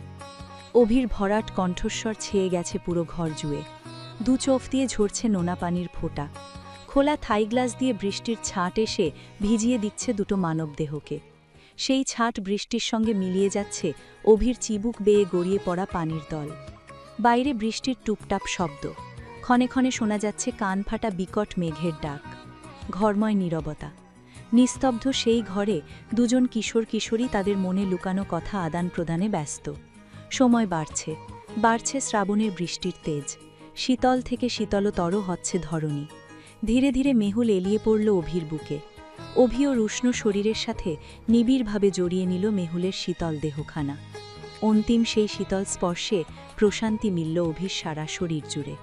আর কোনো অভিযোগ নেই অভির, নেই কোনো অভিমান। দিন 15 পর, বর্ষার শেষে শরতের প্রারম্ভের কোনো একদিনে, যখন শরতের নীল আকাশ জুড়ে খেলা করছিল পেজা পেজা সাদা মেঘের দলেরা, তেমনই একটি দিনে মেহুলরা বিদায় নিল অভির শহর ছেড়ে। অভি আটকায়নি মেহুলকে, বরং মুচকি হেসে ছেড়ে দিয়েছিল মেহুলের ফর্সা নরম হাতখানা। মেহুল নিজেও আর ফিরে এসে জড়িয়ে ধরেনি অভির বলিষ্ঠ হাত। বাবার হাত ধরে পাড়ি দিল অচেনা এক শহরের উদ্দেশ্যে, যেখানে অভি নামের কেউ নেই, নেই অভি নামের কোনো স্মৃতি, আছে শুধু অচেনা অজানা কিছু মানুষের ভিড়। 2 বছর পর, সময় সকাল 9:40। ভার্সিটির লোহার বড় গেট দিয়ে দৌড়ে ভেতরে ঢুকছে এক কিশোরী। তার লম্বা রেশমি চুলগুলো এলোমেলো হয়ে উড়ে চলেছে হাওয়ার তোড়ে। দৌড়ের কারণে হাঁপিয়ে উঠেছে মেয়েটা, তবুও থামার কোনো নাম নেই। দৌড়েই চলেছে সে, যেন কোনো দৌড় প্রতিযোগিতায় নাম দিয়েছে মেয়েটা। একসময় প্রচণ্ড এক ধপার শব্দ করে মাটিতে পড়ে গেল মেয়েটা। ধুলো জমে থাকা মেঝেতে গড়াগড়ি খেলল মেয়েটির পুরো দেহ। জামাকাপড়, হাত, মুখ, পা, এমনকি চুলেও লেগে গেল ধুলোর আস্তরণ। রাগত দৃষ্টিতে মেয়েটা সামনের দিকে তাকালো, যেখানে দাঁড়িয়েছিল এক যুবক। মেয়েটি হাত ভর দিয়ে উঠে দাঁড়িয়ে রাগত স্বরে বলল, এই ছেলে, এই চোখে দেখো না নাকি? ছেলেটি কিছু বলল না, বরং মাটিতে পড়ে থাকা কালো রঙের ব্যাগটা কাঁধে ফেলে বলল, আমার একার কেন চোখ খারাপ হতে যাবে?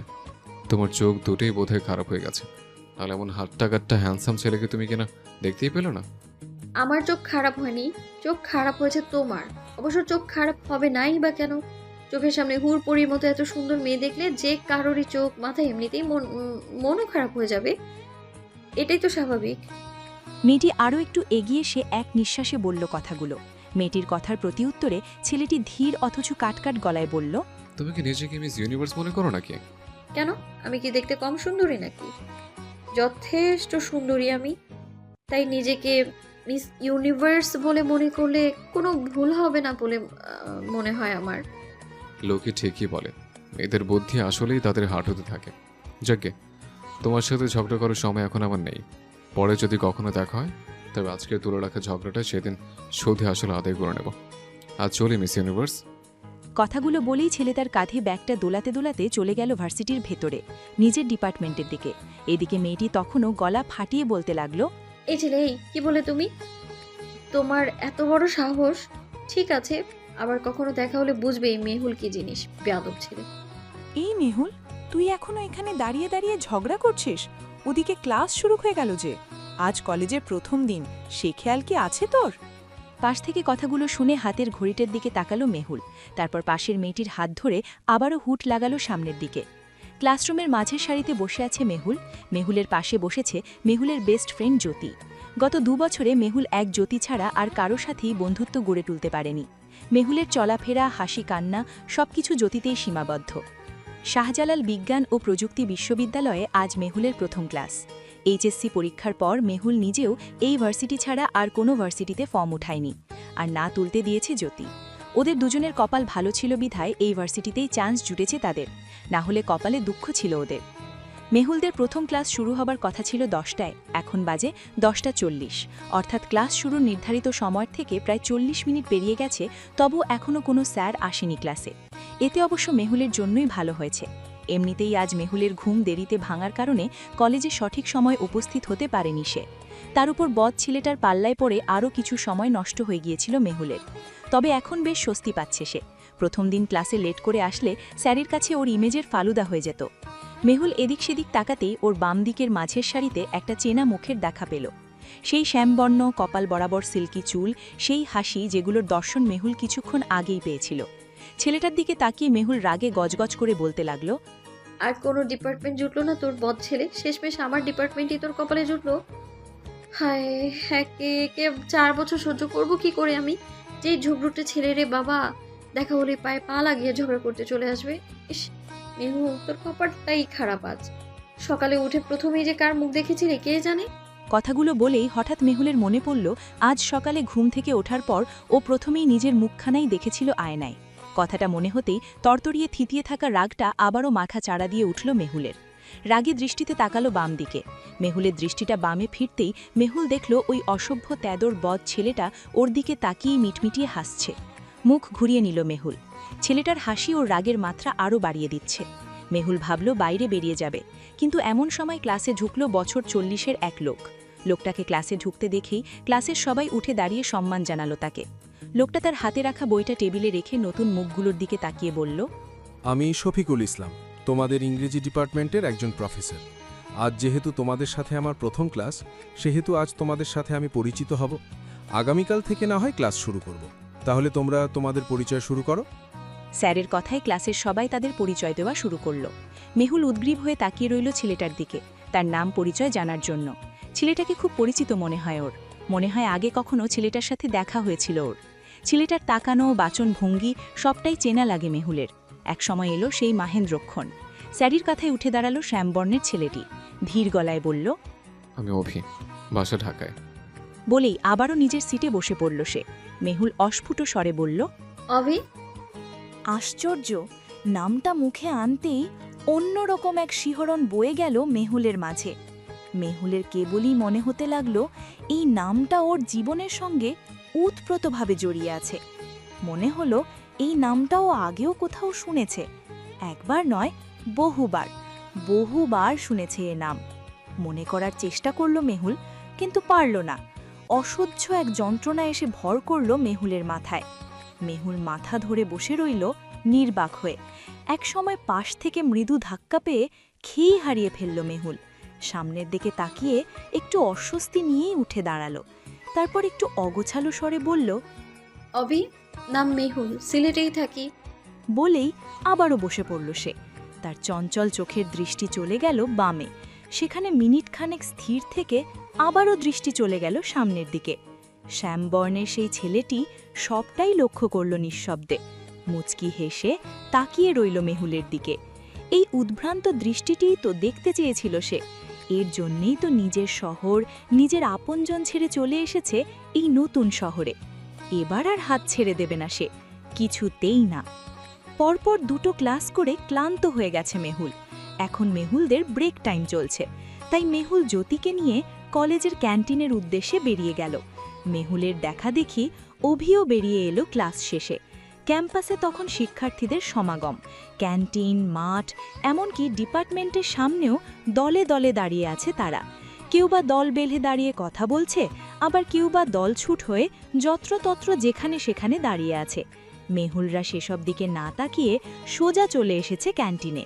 ক্যান্টিনের সামনের দিকের একটা টেবিলে বসল মেহুলরা। পরোটা আর ডিম ভাজির অর্ডার দিয়ে জ্যোতির সঙ্গে গল্পে মেতে উঠল ও। অভিও মেহুলের পিছু পিছু ক্যান্টিনে এলো। মেহুলদের থেকে 2 টেবিল পরে বসে ও নিজেও ওর পছন্দ মতো খাবারের অর্ডার দিল। খাবার খেয়ে বেরিয়ে আসার সময় মেহুলের নজর পড়ল অভির ওপর। মেহুল সূক্ষ্ম দৃষ্টিতে তাকালো অভির দিকে। অভি তখন খাবার খেতে ব্যস্ত।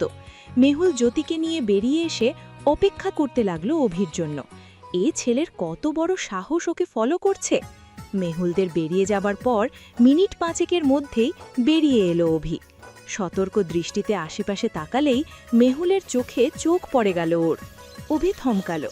ওই কাজল কালো চোখ অভি অনেক দিন পর দেখল, হাতে গোনা, তাও বছর 2 পর। অভির তৃষ্ণার্ত চোখ শান্ত হলো। অভির পা জোড়া চলতে গিয়েও থেমে গেল। মনে মনে প্রমোদ গুনল সে। এদিকে অভিকে ক্যান্টিনের পাশে দাঁড়িয়ে উকিঝুঁকি করতে দেখেই মেহুলের ভ্রুজোড়া আরও কুঁচকে গেল। ক্রমশ ওর সন্দেহ আরও দৃঢ় হবার আগেই জ্যোতি মেহুলকে জোরে ধাক্কা দিয়ে বলল, এই মেহুল, এখানে এভাবে দাঁড়িয়ে আছিস কেন? চল ক্লাসে যাই। আর ক্লাস করতে না চাইলে চল বাড়ি চলে যাই। এখানে এভাবে সংসেজে দাঁড়িয়ে থাকার কোনো মানে আছে? এই তুই থাম তো, সবসময় ভুলভাল চিন্তা ভাবনা। চল আমার সাথে, ওই বজ্জার ছেলেকে আজ শাস্তা করেই ছাড়বো। জ্যোতিকে থামিয়ে দিয়ে মেহুল বলে উঠল। মেহুলের কথায় জ্যোতি উত্তেজিত হয়ে বলতে লাগল, এই তুই যে পাগল হলি? কলেজের প্রথম দিন একটা ঝামেলা না পাকালেই চলছে না তোর? কাকু জানলে কিন্তু বকবে মেহুল। ধুর, চল তো আমার সাথে। প্রথম দিন যদি কোনো শিক্ষা না দিয়ে ছেড়ে দিই, পরে দেখবো তা মাথা ব্যথার কারণ হয়ে দাঁড়িয়েছে। তাই শুরুতেই কোনো রোগের চিকিৎসা করানো জরুরি, বুঝলি গাধি? কথাগুলো বলেই মেহুল জ্যোতির হাত ধরে গটগট করে এগিয়ে গেল অভির দিকে। এই, তুমি কি আমাকে ফলো করছো নাকি? অভির সামনে এসে দাঁড়িয়ে জিজ্ঞাসা করল মেহুল। অভি মেহুলদের আসতে দেখেই বুঝেছিল মেহুল কি জিজ্ঞাসা করবে ওকে, তাই আগেই নিজেকে সামলিয়ে নিয়েছে ও। অভি মেহুলের প্রশ্নে এদিক সেদিক তাকালো। অভির ভাবসাব দেখে মেহুল আবারও বলে উঠল, আরে এইদিক ওইদিক তাকাচ্ছ কেন? তোমাকেই বলছি আমি, যে একটা সুন্দরী মেয়ে দেখছো অমনিই তার পিছু করা শুরু করে দিয়েছো। আচ্ছা, তোমরা ছেলেরা এমন কেন? মেয়ে দেখতে না দেখতে শুরু হয়ে যাও। আরে থামো থামো, কাকে বলছো এসব তুমি? আমাকে? এই মেয়ে, এই তোমার কি মনে হয় বলো তো? আমার মতো একটা হ্যান্ডসাম ছেলে কোনো মেয়ের পিছনে পিছনে ঘুরবে, এটা হতেই পারে না, কখনোই না। তাই নাকি? তাহলে আমার পেছনে পেছনে কেন এসেছো শুনি? আরে এ তো দেখছি সবসময় এক লাইন বেঁচে বলছে। তোমার বুদ্ধি আসলে তোমার হাঁটুতেই রয়েছে, এখন শিওর হলাম আমি। এনিওয়ে, ক্যান্টিনটা যে তোমার পার্সোনাল প্রপার্টি এ কথা জানতাম না তো। জানলে ক্যান্টিনে খেতে আসতাম না। দাঁড়াও, আমি এক কাজ করি, ক্যান্টিনের ভিতরে কয়েকজন বড় ভাইকে দেখলাম, যাই বড় ভাইদের বলে আসি। এটা তোমার ক্যান্টিন, আর এখানে তুমি আর তোমার এই বান্ধবী বাদে অন্য কোনো স্টুডেন্টদের খাওয়া একেবারেই নিষিদ্ধ। কথাগুলো বলেই অভি পিছন ফিরে আবারও ক্যান্টিনে যাবার জন্য পা বাড়াচ্ছিল। ঠিক তখনই জ্যোতি অভির হাত ধরে বলে উঠল, আরে আরে, তুমিও তো দেখছি মেহুলের মতোই হাফ পাগল। এসব কথা বড় ভাইদের জানাতে আছে নাকি বোকা ছেলে? তার চেয়ে চলো ক্যাম্পাসে গিয়ে বসে কথা বলি, কেমন? হ্যাঁ হ্যাঁ, তোমার কথা শুনে ক্যাম্পাসে গিয়ে বসে আর তোমার এই মাথা মোটা বান্ধবী আমাকে ছ্যাঁচড়া ছেড়ে উপাধি দিক, এইটাই তো চাও তুমি? অভি জ্যোতির কথার প্রতিউত্তরে উচ্চস্বরে বলল কথাগুলো। জ্যোতি দেখল আশেপাশের কিছু ছেলেপেলেরা ওদের দিকে তাকিয়ে আছে, যেন ওদের ঝগড়া শুনে তারা খুব মজা পাচ্ছে। জ্যোতি আর সময় নষ্ট করল না, মেহুল আর অভির হাত বগল দাবা করে বেরিয়ে এলো ক্যান্টিন থেকে। ভার্সিটির এক প্রাঙ্গণে এসে দাঁড়ালো ওরা তিনজন। এতটুকু পথ আসতে ওরা হাঁপিয়ে উঠেছে। বেশি হাঁপিয়ে উঠেছে জ্যোতি। দুজন হাট্টাগোট্টা ছেলে মেয়েকে টেনে আনা কম নাকি? তারপর দুজনেই যেভাবে ষাঁড়ের মতো ছোটাছুটি লেগে দিয়েছিল। মেহুল এবার জ্যোতির পিঠে দুম করে একটা কিল বসিয়ে বলল, এভাবে টেনে নিয়ে এলি কেন আমাকে?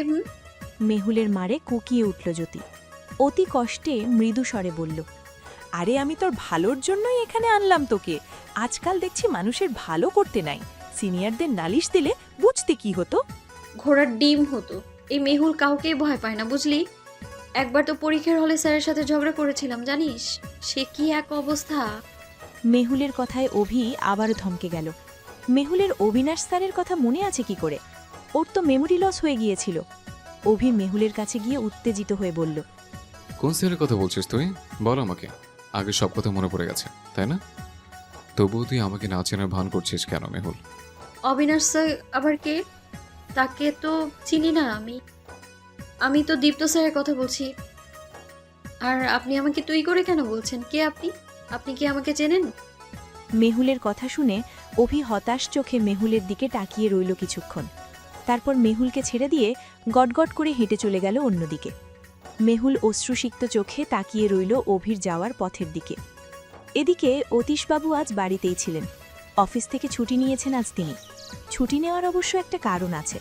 আজ ওনার পরম প্রিয় বন্ধু মৃণাল ঘোষাল আসবেন ওনাদের বাড়িতে। এতদিন পর বন্ধুকে দেখতে পাবেন এইটা ভেবেই বেজায় খুশি হয়েছেন তিনি। মৃণাল ঘোষের সাথে ওনার শেষ দেখা হয়েছিল আজ থেকে বছর দুয়েক আগে। সিলেটে আসার পর মাঝে মাঝে ফোনে আলাপ হলেও কোথাও একটা দূরত্ব থেকে যেত ওনাদের মাঝে। তারপর দুই বন্ধুই যখন ব্যস্ততার মাঝে ডুবে গেল, তখন ফোনে আলাপটাও আর হয়ে উঠত না। মাঝে মাঝে বন্ধুর জন্য বড্ড মন খারাপ হতো ওনার। ভাবত আবারও বন্ধুর কাছে চলে যাবেন তিনি, কিন্তু মেহুলের জন্য আর তা হয়ে উঠত না। কিন্তু এতদিন পর যখন তার প্রাণপ্রিয় বন্ধু নিজেও ওর বাসায় আসতে চাইলেন, তখন আর মেয়ের কথা শুনলেন না। এক কথায় রাজি হয়ে গেলেন বন্ধুর কথায়। এখন শুধু বন্ধুর আসার পালা। এ কারণেই সকাল থেকে তিনি উৎসুক হয়ে ড্রয়িং রুমে বসে আছেন, কখন মৃণালবাবু আসবেন আর উনি জড়িয়ে ধরবেন তাকে। অতীশবাবু বন্ধুর কথায় ভাবছিলেন, এমন সময় কলিং বেল বেজে উঠল। অতীশবাবু হুড়মুড় করে দ্রুত চলে গেলেন মেন দরজার দিকে। কাঠের ভারী দরজা খুলতেই অতীশবাবুর চোখে পড়ল কালো শার্ট পরিহিত ছেলের উপর, যার ঠোঁটের আগায় সেই পরিচিত হাসির সাথে তিনি অনেক কাল আগে থেকেই পরিচিত। অতীশবাবু চমকালেন। এতদিন পর এভাবে ছেলেটিকে দেখতে পাবেন এইটা তিনি কখনোই কল্পনাও করেননি। মানুষ যখন অবাকের শীর্ষে পৌঁছায়, তখন বোধহয় তারা তাদের স্বাভাবিক বোধবুদ্ধির খেই হারিয়ে ফেলে। অতীশবাবু নিজেও আজ অনেকদিন পর খেই হারিয়ে ফেলেছেন, তাই দরজায় ঠাই দাঁড়িয়ে রয়েছেন তিনি। এদিকে অপূর্ণা দেবী অভিকে দাঁড়ির দরজায় এভাবে দাঁড়িয়ে থাকতে দেখে দ্রুত এগিয়ে এসে বললেন, আরে অভি, তুই কখন এসেছিস? আর ভেতরে না এসে এখানে এভাবে দাঁড়িয়ে আছিস কেন শুনি? কি করে আসবো কাকিমা? কাউকে তো দরজা ছেড়ে ভেতরে আসতেই দিচ্ছে না।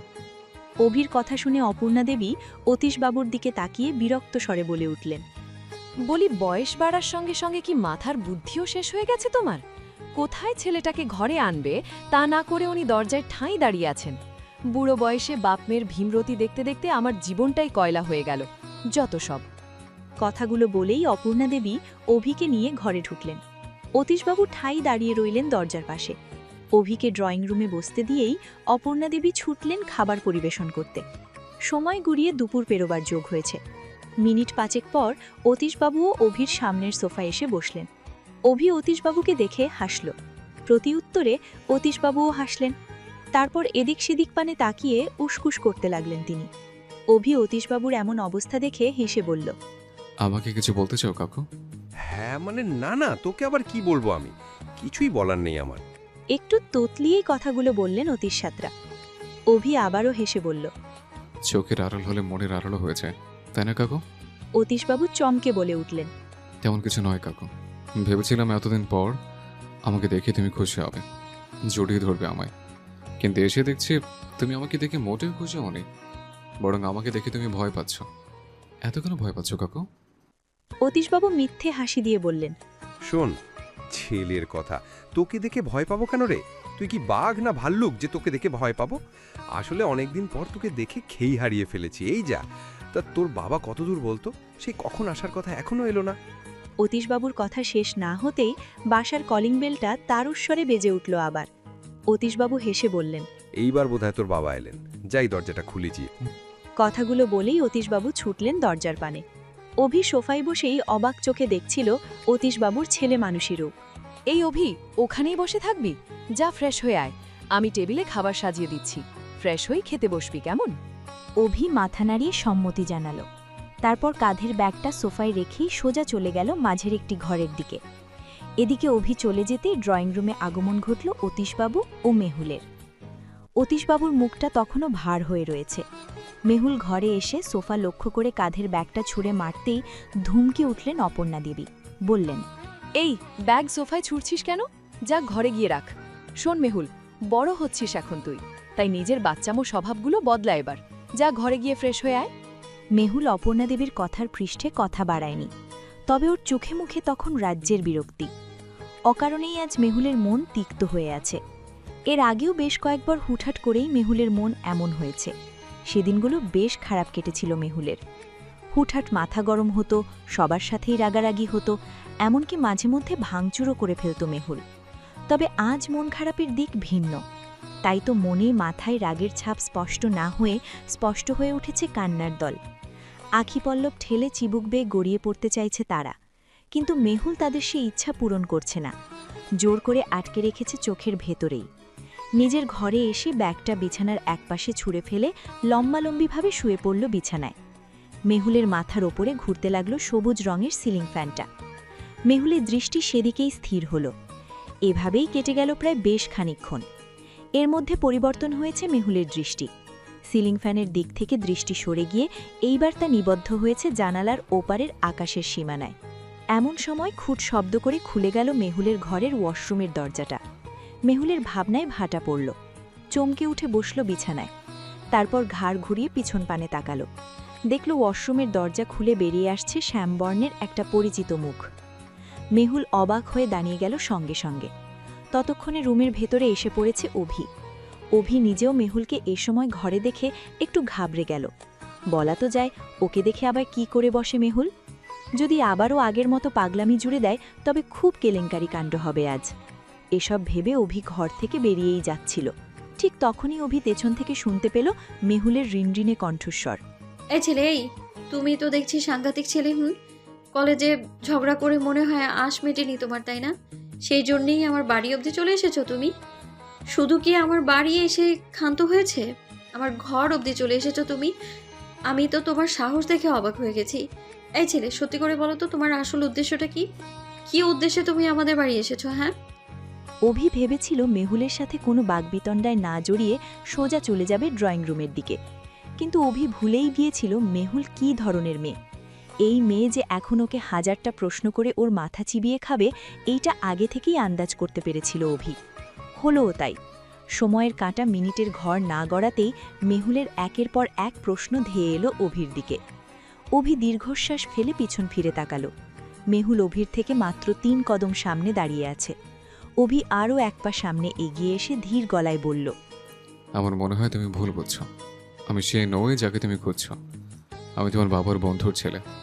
আমার কথা বিশ্বাস না হলে তুমি তোমার বাবাকে বলে দেখতে পারো। আশা করি তিনি অন্তত তোমাকে মিথ্যা বলবেন না। আর হ্যাঁ, তোমাকে তুমি করে বলছি দেখি আবার কিছু মনে করো না। তোমাকে দেখি আমার জুনিয়র বলেই মনে হয়েছে, তাই তুমি করেই বললাম তোমাকে। আমার মনে হয় তুমি তোমার সব প্রশ্নের উত্তর পেয়ে গেছো। এবার আসি তাহলে। মেহুল অভির কথা শুনে কিছুক্ষণ তবদা খেয়ে তাকিয়ে রইল অভির মুখপানে। তারপর ঘোর কাটিয়ে একটু রাগত স্বরেই বলে উঠল, এই ছেলে, তোমার কি আমাকে গাধি বলে মনে হয়? যে তুমি আমাকে যা বোঝাবা আমি তাই বুঝবো। শোনো, এই মেহুলকে বোকা বানানো এত সহজ নয়, বুঝেছো? এখন ভালোই ভালোই বলো আমাদের বাড়িতে কেন এসেছো।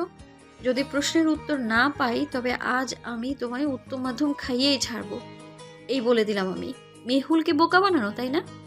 তুমি দেখছি আমার কথা বিশ্বাসই করছো না। পৃথিবীতে 7 জন মানুষ হুবহু একই রকম দেখতে হয়, জানো তো? আমার তো মনে হয় জানো না, তাই এমন করছো। এক কাজ করি, আমি তোমার বাবাকেই বরং ডাক দিই, কেমন? মেহুলের কথা থামিয়ে অভি কথাগুলো বলল মেহুলকে। তারপর তারস্বরে ডাক ছাড়ল অতীশবাবুর উদ্দেশ্যে। মেহুল চুপচাপ দাঁড়িয়ে অভির কাণ্ডগুলো দেখতে লাগল। আজ এই ছেলের শেষ কাণ্ডকারখানা ওর দেখেই ছাড়বে। পড়ন্ত বিকেল, নীল আকাশ রাঙিয়ে আছে গাঢ় কমলা রঙের আভায়। সূর্যের কমলা আভা ছড়িয়ে পড়েছে চারিদিকে। আর কিছুকাল পর অস্ত যাবে সে। ফুরফুরে হাওয়া খেলে যাচ্ছে প্রকৃতিতে। মাথার ওপর কমলাটে রক্তিম আকাশটা তখন বড্ড ব্যস্ত। একদল শালিক পাখির দল কিচিরমিচির শব্দ করে উড়ে চলেছে রক্তিম আকাশের এক প্রান্ত থেকে অপর প্রান্ত বরাবর। পাখিগুলো তাদের নীড়ে ফেরবার তাল করছে। বেলা শেষ হয়ে এলো যে। সূর্যিমামা অস্ত যাবার সাথে সাথেই পুরো ধরনের রাজত্ব চলে যাবে অন্ধকারের দখলে। এখন অমাবস্যা তিথি, তাই সন্ধ্যার পর চারিদিক ঢেকে যাবে মিশমিশে কালো অন্ধকারে। বড্ড নিশ্ছিদ্র সে অন্ধকার। ছাদের কার্নিশে দাঁড়িয়ে আছে মেহুল। ঝিরিঝিরি হাওয়ার তালে উড়ছে মেহুলের কালো অবাধ্য চুলগুলো। পিছনেই দাঁড়িয়ে আছে অভি। দুজনের মধ্যে হাতখানিকের দূরত্ব কেবল। দুজন দুজনের হৃদস্পন্দন শুনতে পাচ্ছে বেশ স্পষ্টভাবে। হঠাৎ করে একদল অবাধ্য হাওয়া এসে আরও খানিকটা এগিয়ে আনল ওদের দুজনকে। দুজনেই চুপচাপ দাঁড়িয়ে নীরবতা পালনে ব্যস্ত, যেন আজ তাদের নীরবতা পালনের দিন। কেউ কোনো কথা বলছে না। অবশেষে এই নীরবতার প্রহর শেষ করে কথা বলে উঠল অভি নিজেই। এতদিন সবটাই তবে নাটক ছিল তোর মেহুল? মেহুল সহসাই পিছন ঘুরে ও ডাগর ডাগর চোখ দুখানা তুলে তাকালো অভির দিকে। তারপর মৃদুস্বরে বলল, সবটা নাটক ছিল। এ কথা কখন বললাম তোকে আমি? দেখ মেহুল, কথা বাঁচাবি না, যা বলবি সরাসরি বল। নিচে যে বললি বড়। একটু রাগেই কথাগুলো বলে উঠেছিল অভি, কিন্তু পুরো কথা শেষ করতে পারেনিও। তার আগেই মেহুল বলে উঠল, কি বলেছি? কিছু বলেছিলাম বুঝি? মেহুলের কথাই তবদা খেয়ে গেল অভি। একবার ভাবল এখনও বোধহয় মেহুল নাটকই করছে ওর সাথে। আবার পরক্ষণেই মেমোরি লস নামের শব্দটা এসে আচমকা আক্রমণ করে বসল ওর মাথায়। অভি অসহায় হয়ে তাকিয়ে রইল মেহুলের দিকে। মেহুলের তখন হাসির দমকে পেট ফেটে যাবার দশা। ঘণ্টা দুয়েক আগের ঘটনা। মেহুলের ঘরে অভি ও মেহুলের ঝগড়ার সূত্রপাত ঘটলে সেখানে উপস্থিত হন মেহুলের বাবা অতীশবাবু নিজে। একে তো বন্ধুর এখনও দেখা পাননি তিনি, তার ওপর ওদের দুজনের ঝগড়া দেখে রেগে গিয়েছিল অতীশবাবু। রকচটা স্বভাবটা আবারও দেখা দিয়েছে ওনার মধ্যে। অতীশবাবু রেগে বললেন, বলি তোমাদের কি হয়েছেটা কি? বাড়িটাকে কি মাছের বাজার পেয়েছো নাকি দুজনে, যে এত চিৎকার চেঁচামেচি জুড়ে দিয়েছো? বাবার রাগী কণ্ঠে ভয় পায় না মেহুল, কাটকাট গলায় বলে, এই ছেলেটা কে বাবা? অতীশবাবু এবার নাক ছিটকালেন, মুখ বেঁকিয়ে বললেন, দেখ মেহুল, অনেক নাটক হয়েছে, এবার অন্তত নাটকের শেষ ঘটাও। 2 বছর বেচারাকে কষ্টে রেখেছো, এবার অন্তত রক্ষা করো। অতীশবাবুর কথায় মেহুল মিটিমিটি হাসলেও অভি পড়ে যায় বিপাকে।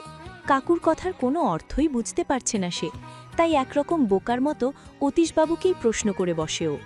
কিসের নাটক কাকু? কিছু বলছো? কিছুই তো বুঝতে পারছি না আমি। এই এলেন আরেক হাদারাম। 1 হাজারামের এখনও আসার সময় হয়নি, তাই সে তার গুণধর হাদারামকে পাঠিয়ে দিয়েছে। এই যে হাদারাম, শোনো, তোমার মেহুল বছরখানেক আগেই সুস্থ হয়ে গেছে। আগের সব কথাই তার মনে আছে এখন, বুঝেছ?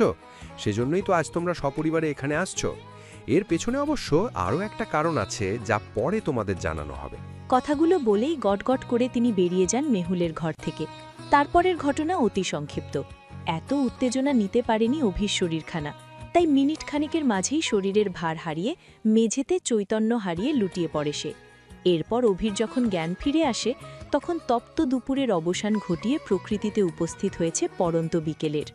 অভি আর ঘরে বসে থাকেনি, মেহুলকে নিয়ে দ্রুত চলে এসেছে ছাদে। বর্তমান ঘটনা। ড্রয়িং রুমের নরম গদির সোফায় বসে আছে মেহুল ও অভির 2 পরিবার। ওনাদের সাথে যোগ দিয়েছেন অভিদের পারিবারিক পুরোহিত মশাই। কোষ্ঠী মিলানো আগেই হয়ে গেছে, এখন শুধু শুভ লগ্ন দেখা বাকি। তাই আজ পুরোহিত মশাইকে সাথে নিয়ে বিয়ের লগ্ন দেখে বিয়ের কথাবার্তা পাকা করতে এসেছেন মৃণালবাবু। বিয়ের কথা মেহুল বা অভি কাউকেই জানানো হননি আগে। ওনারা চেয়েছিলেন ওদের দুজনকে একগাছ ছোড়ায় বেঁধে চমকে দিবেন ওদের। হয়েছেও তাই, বিয়ের কথা শুনে দুজনেই বেশ চমকে গেছে। অভি প্রথমে আপত্তি জানিয়েছিল মেহুলের কথা ভেবে, পরে অবশ্য মেহুলের সম্মতি পেয়ে আর বাগড়া বাঁধায়নি। পুরোহিত মশাই পাঁজি দেখে দুটো শুভ লগ্ন পেলেন। একটা হলো দিন 15 পর গোধূলি লগ্ন, আরেকটা অবশ্য মাস 2 পরের লগ্ন। অভি দুই পরিবারের সবাইকে মানিয়ে দিন 15 পরের লগ্ন ঠিক করল বিয়ের জন্য। মেহুলকে আপন করে নেবার জন্য আর যে তর সইছে না ওর, তাই আর বেশি দিন অপেক্ষা করতে চায়নি অভি।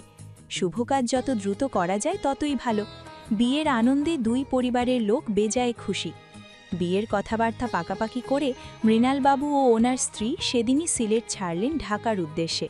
ওনাদের চলে যাবার দিন 3 পর মেহুলরাও চলে এলো ঢাকায়। বিয়েটা মেহুল ওজেক ঢাকার সেই পুরনো বাড়িটাতেই করতে চায়। দেখতে দেখতে চোখের পলকে কেটে গেল 15টা দিন। আজ সেই মাহিন্দ্রক্ষণ।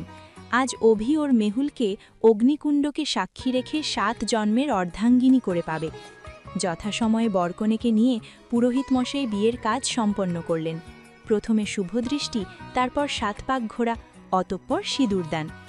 অভিদের বিয়ের রীতি অনুসারে বিয়ের প্রথম রাত বাসর জাগতে হয় সবার সঙ্গে। অভিদের বাসরের আয়োজন করা হলো মেহুলদের বাড়িতে। মেহুলদের আত্মীয়স্বজন কেউ ছিল না। অভিদের পক্ষ থেকে যারা ছিল তারা সবাই প্রবীণের খাতায় নাম লিখিয়েছে।